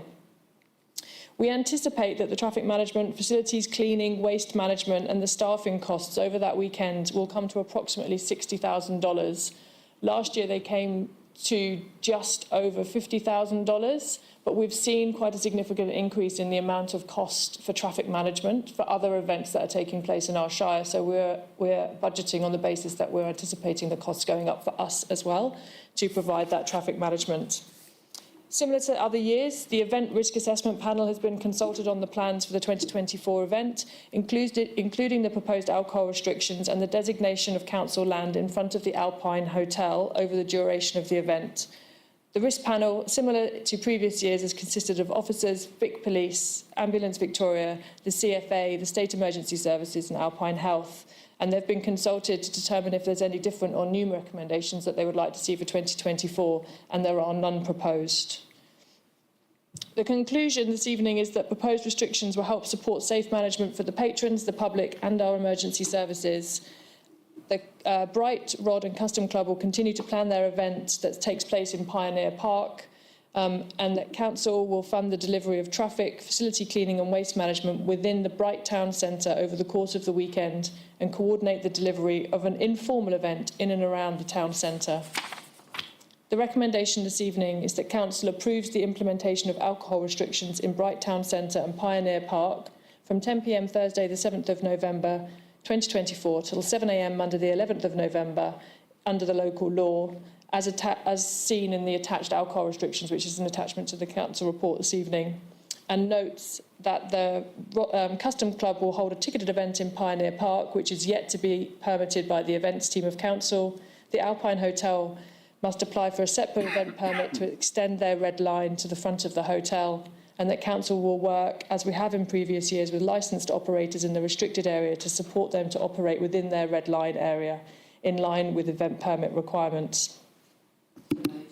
Councillor Nicholas, Councillor Prime. Councillor Nicholas. Thank you. I have a question of Ms Havercroft. Sorry, it's a question without notice. Do we have any data on how much the Rod Run brings to the Alpine Shire financially to do for other sort of events?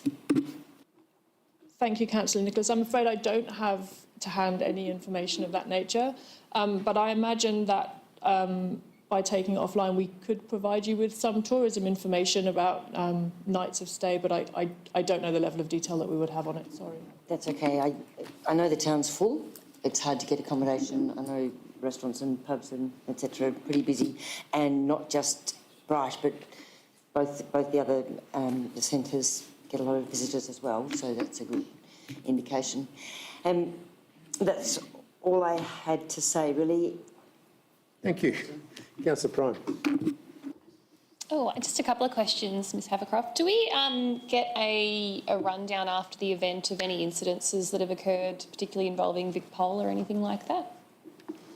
Thank you, Councillor Prime. Yes, we do. We have a lessons learnt after event session with the same people who are in the risk panel to establish if there was anything that we should do again and anything that we should not do again, which includes incidents that occur. But given when incidents have occurred in the past at Rod Run, they've been quite serious, quite fast. We know about them. From an events perspective, the events team on the ground will know that they're happening straight away. That $60,000 that goes towards traffic management, facilities cleaning, waste management and staffing, so that's completely on Alpine Shire Council, correct? Yes. Yeah. And do we know much about the way? I think one of the biggest things that comes out of events is that even if we have waste and recycling at the end of the day, most of it gets thrown in the same bin. Do we get any reporting back on that? Sorry. Thank you, Councillor Prime.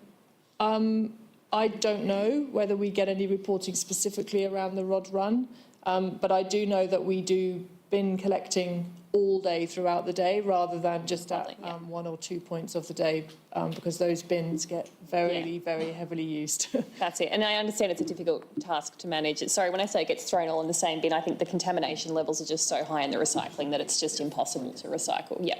And any FOGO happening that weekend either? Sorry, I know these are all waste questions. No, it's fine. Thank you, Councillor Prime. I can't answer whether there is FOGO over that weekend, but I can find out and let councillors know. And in relation to the amount of cans that might be used, I might encourage Cans for Cambodia to pop out some. No, thank you, Ms Havercroft. Councillors, questions? Councillor Kelly. Thanks, Mayor. I always remember when this was first introduced, I certainly wasn't a councillor, but I think Councillor Janus was Mayor and made the point that alcohol and cars don't mix, and I think that's still very much the case. I have a bit of an allergic reaction to the expenditure of money on an event that is the informal aspect of an event, and notwithstanding it brings a lot of benefit, and I'm the first to say I quite enjoy the cars, and I don't want to see them not continue, but I guess what I'd suggest to the organisers is they start to think laterally about what it is they can do to support the community, because usually when locals get inconvenienced on closure on their roads, it's because it's a community event of the Autumn Festival or one of our local community groups holding a market or something of the sort. This provides a lot of inconvenience to locals and doesn't tick those boxes. And so I really urge the organisers to think broadly about how they can continue to have this event held, but also, contribute to the straight up inconvenience and cost to local residents of this event. it feels a little ironic that this council is so committed to carbon neutrality, and yet we have such a carbon-intensive event. So, in that context, I'd say think laterally and think about how can we continue to have this event and tick a few more boxes there. Thank you. Next, Councillor Kelly. Other councillors, Councillor Hughes. Thank you, Mr. Mayor. Just on this one, Ms. Havercroft, do we have statistics that we can look back on in relation to alcohol-related incidences before we put in an alcohol ban to now? Because I know that the event has changed quite a lot over the years, obviously growing up in the Alpine Shire and seeing the event change from locations and just the dynamic of people coming to town for that weekend. Do we have a comparative tool of the progression of what this has, or how this has affected the outcome of what it is that we're trying to achieve with this ban? Thank you, Councillor Hughes. Short answer is no, but I am aware that we've had rough costings of how much the Rod Run in the town centre has always cost council something. So I imagine that there is other data available that I could probably pull together. So if I can take it on notice, I can come back to you. Thank you. And my other point too is obviously we're seeing more and more activity of larger events happening each year within the Bright Township and the effects of what that play. Have we considered an all-round, all-year approach on what this type of ban as such that we come to council to make a decision on? What kind of effect that would play if we were to put something like that on a permanent basis across the board, as opposed to doing this as a one-off event every single year with kind of no question on whether it's actually achieving what we want it to achieve? Do you have a response to that? Thank you, Mr. Mayor. Thank you, Councillor Hughes. I don't have a response on that. It sounds like something that we should think about as part of our event strategy to understand what the broader impact of an alcohol restriction could or could not be in that space. And I think from memory, going back to why Alpine Shire still has not totally restricted alcohol consumption on council land was because of the Friday nights where people just like to go down to the river and probably have a cocktail or whatever from Billy Button, maybe. So that was a decision that was made through council, I think 6 years ago. Something like that. Yeah. And we're still one of the only local government areas in Victoria, I believe, that still, because we decided at the time that we thought that the residents of the Alpine Shire were mature enough to handle a non-restriction. I hope that answers a little bit. It does. Thanks, Ms. Havercroft and Mr. Mayor, on the running commentary on that one. I'm just kind of painting a broader picture of how we can kind of look into the future of what this means instead of kind of, I feel like we're just ticking along with I think these events have evolved and changing location has changed that evolution of what this event and many like it have for our town centre. So food for thought. Thank you. Any other commentary? Thank you, Councillor Janus. Yes, thank you. Ms Havercroft, we're putting $60,000 toward traffic management there. What other events that you're aware of where there's a closure of roads, etc., that we support to this type of, to this sort of amount? I'm just sort of thinking we have festivals. We have a festival in Myrtleford recently where the roads were closed at great expense to the, I think it was the event organisers, which is the La Fiera Festival. And yet we, I suppose, giving this event a bit of a kick along in supplying this sort of money. Thank you, Councillor Janus. So there are no other events. of this nature because in this scenario, we are the event organiser. The Custom Club routinely tell us that their event is in Pioneer Park. It's a ticketed event, and it's a happenstance that there is lots of cars driving up and down our high street on the same weekend. Some of those may go to the ticketed event, and some may not. They don't control that. But what it creates is an overspill, which requires safety management and amenity needs of our community throughout that weekend, which is the cost we're seeing presented this evening. Yeah, I believe they come over from Yarrawonga as a group, come every year for that.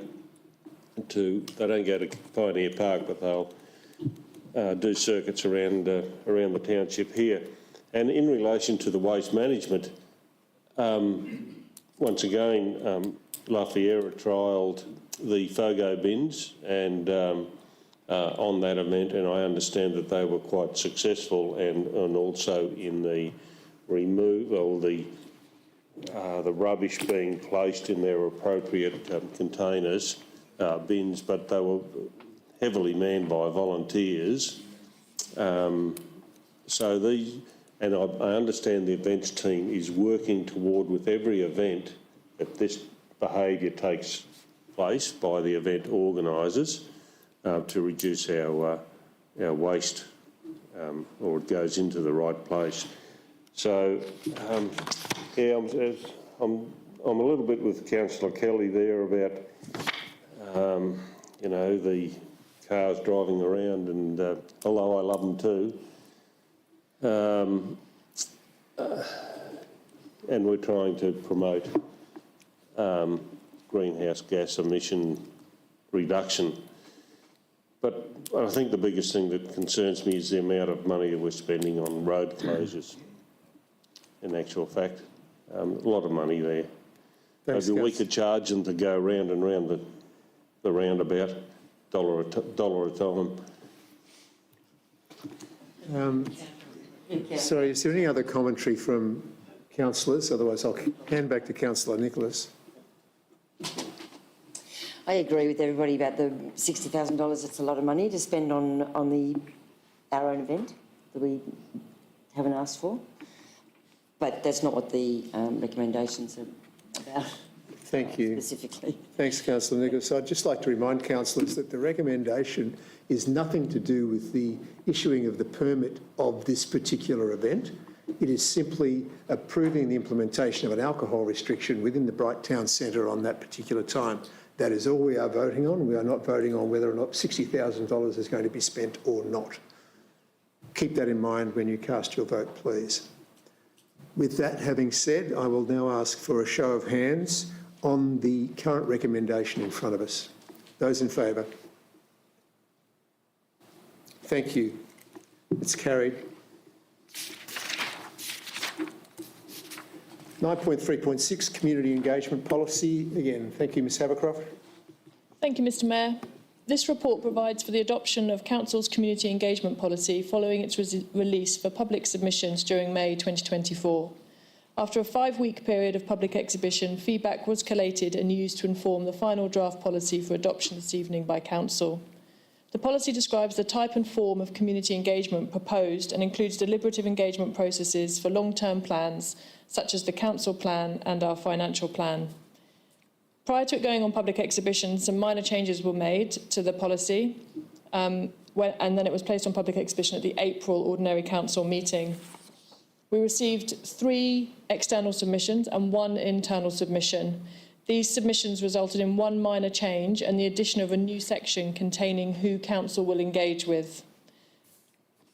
The completion of a gender impact assessment was also undertaken as required by the local government, the Gender Equality Act 2020.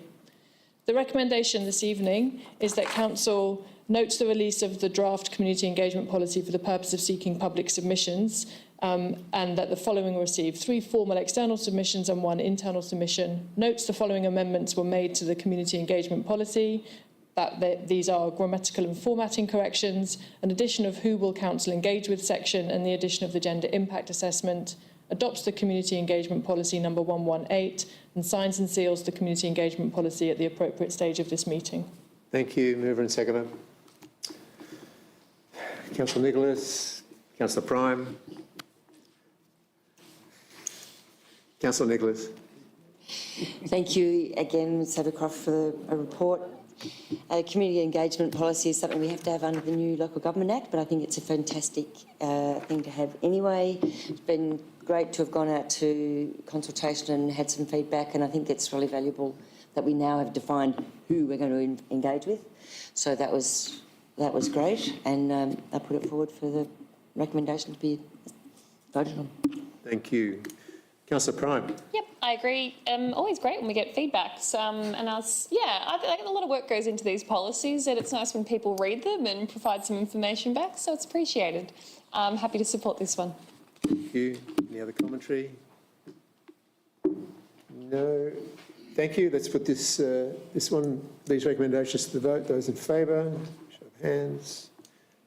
Thank you. Unanimous. Must be winding up, are we?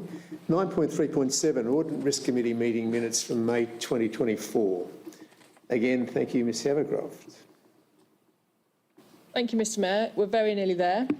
So this report is to present the unconfirmed minutes of the Audit and Risk Committee meeting 2023-24-5 held on the 17th of May 2024. The meeting had 5 broad areas of discussion. The first being the external auditors came and shared a timeline of their activities. We then had a report around the asset class valuation report. So Council, as part of its cyclical work programme, has had land under roads and buildings revalued by qualified valuers. Preliminary figures showed a marked increase in values across 2 of those asset classes, so further work is being undertaken by Council officers and our auditors to agree on a position for the financial statements. The third item was around information management status reports. There was a growing number of VARGO reports related to ICT controls, and we wanted to bring them all into one place and report against them in a consistent way. So it's likely that that will be a routine report to the Audit and Risk Committee, and we were just airing it for the first time at this meeting with a view to seeing how progress was going against all of those recommendations. And then the fourth item related to internal audit proposal. So the committee discussed 4 options relating to internal audit being undertaken by various methods on Council itself. And the committee supported a proposal to Council to offer Council's internal audit programme to the market for a set period of time, acknowledging that engaging with an external organisation to manage the internal audit programme would be the most beneficial option for Council.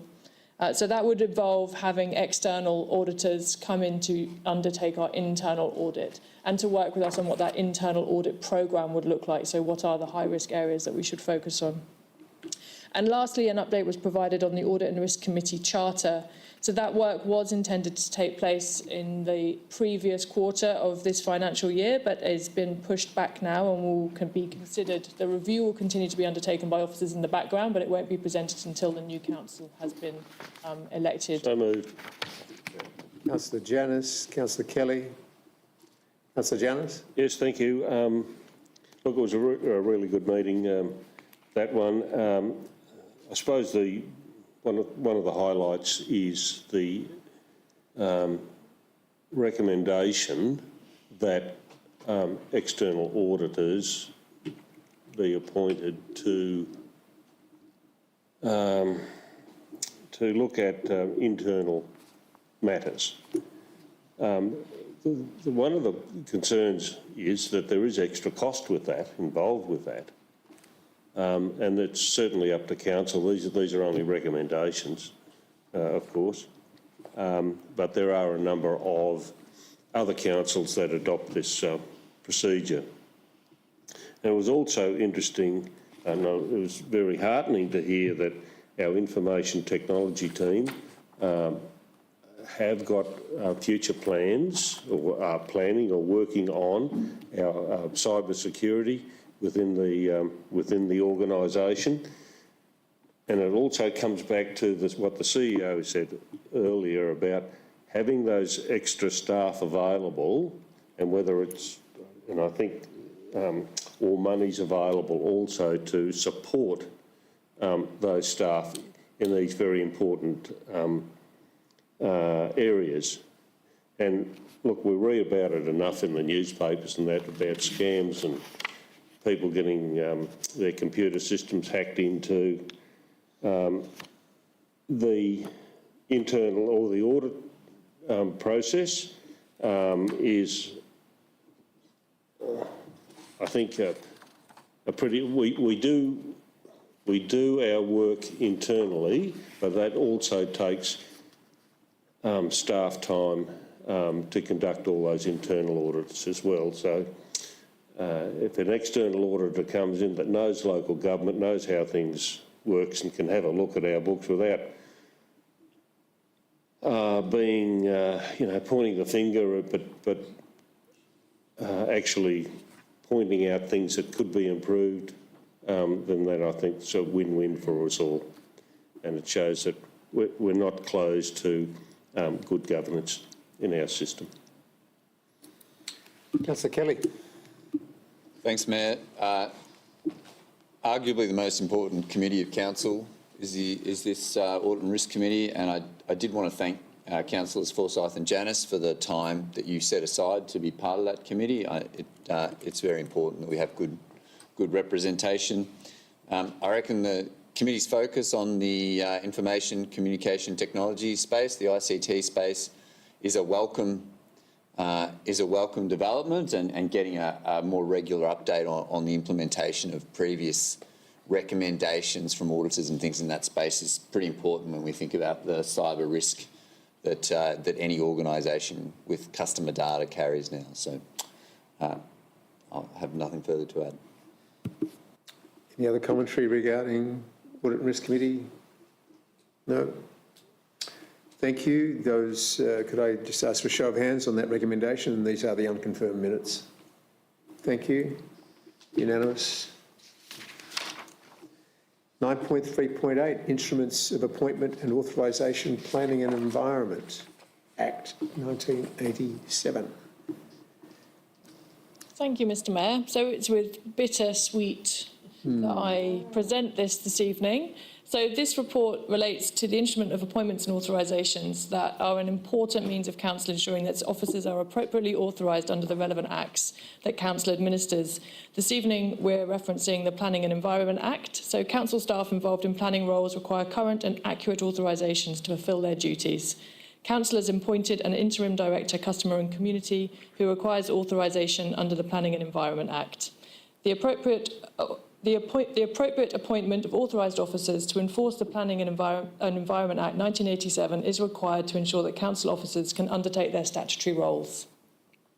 So the recommendation this evening is that council exercise its powers to provide the appropriate delegation to an interim director of customer and community, and at the same time revokes my authorisations as the director of customer and community that was dated the 31st of January 2023. Thank you. Councillor Prime. Yes, most certainly bittersweet, but a process that we have to go through. Mr. Prime. Yeah, no issues supporting this, and thank you to Ms Havercroft for her time here at Alpine Shire Council.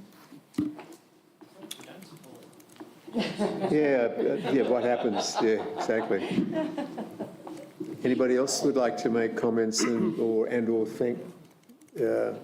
Thanks, Ms Havercroft. And do we have a meeting? Do we have a little afternoon tea for the official handing in of the password for the computer? All right. I don't think there's really any other pertinent comment to be made on this one. So those in favour of the recommendations, please. Thank you. It's carried.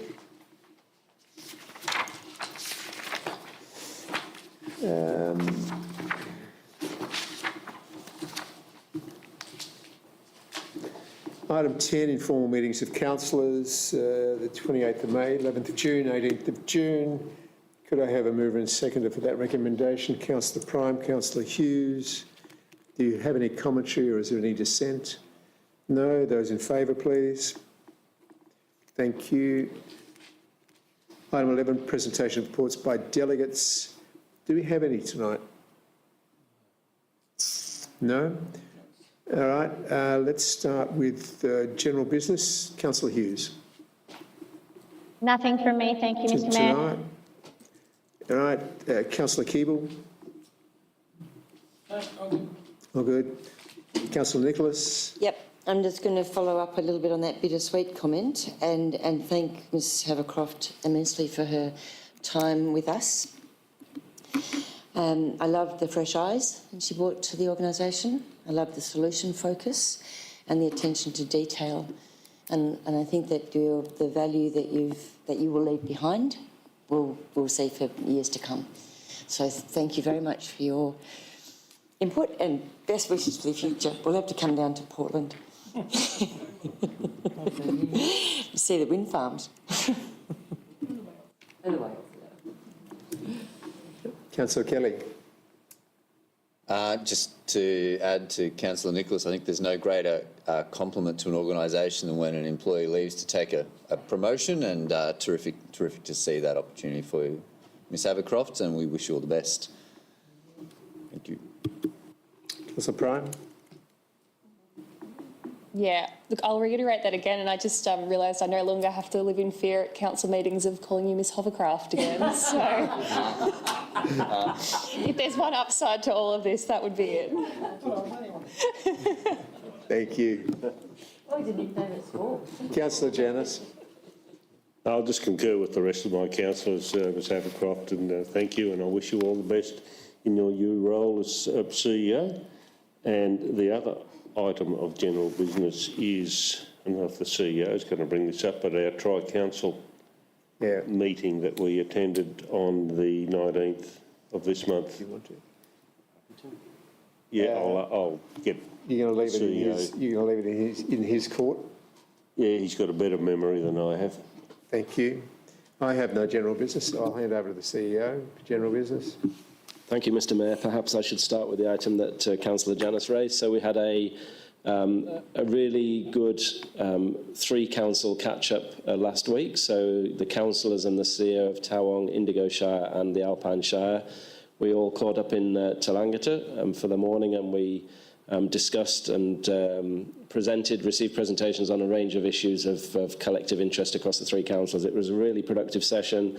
Great to see some of the common themes and challenges across those three councils. And we heard about some really critical issues for our region, one of which is the situation with the Albury-Wodonga Hospital, which is certainly reaching a critical point.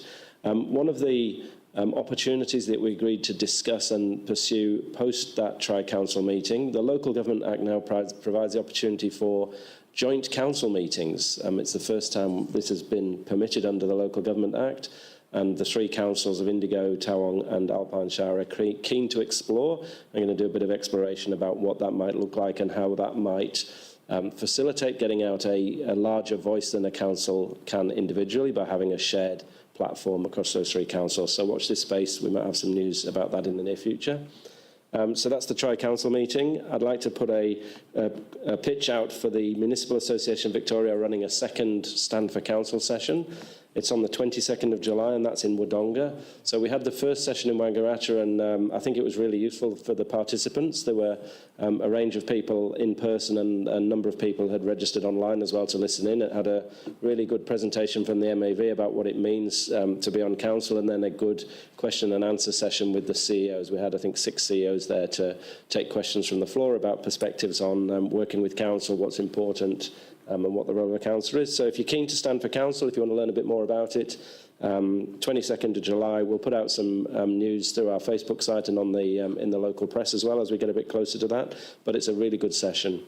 I'll close out today by thanking my team for their work on the budget. So Helen, Alan and the whole team in council. There are very few people that don't have a finger somewhere in the preparation of the budget. Believe it or not, this process starts all over again around about October, November time. So we get a small respite as the corporate team prepare the end of year reporting, and then we're straight into it again. So it's a massive effort. Thank you to everyone in my team for their support, and thank you to council for the engagement we've had, and thank you to the community for your input into that process to bring it all together tonight. It's a real significant milestone for us. Thanks, Mr. CEO. Look, I will just point out one thing, and that is it's been brought up tonight and was also brought up in one of the written questions. Any prospective councillors or people who think they may wish to get onto council, please visit the Victorian Electoral Commission website, and you will find on there that there are certain things that you may have to do before you can actually nominate. One of them is to make sure that you're a fit and proper person. So it's a very simple little exercise that you go through. But please visit that first. And also, I'm talking to people online now, unless the Pikes would like to stand for council. Join us at a council meeting and just see what happens, see what goes on. Yeah. All right, so that's enough said. So we've got one last thing. 15, the documents for sealing. The recommendation, there are 2 documents for sealing. Could I have a mover and seconder? Councillor Nicholas and Councillor Kelly. Thank you. Those in favour? Thank you, and that is carried. And that being the case, I declare this meeting closed at 7:16, and thank you very much. Thank you to the Upper Kiewa Valley people. Much appreciated. Thank you. And ICT, definitely. Got mentioned a couple of times tonight. Well done. See you, Kat. We've got a smaller bin Thank you. for our well, it's just something that Simon mentioned before when we were talking about the bins. You know, people can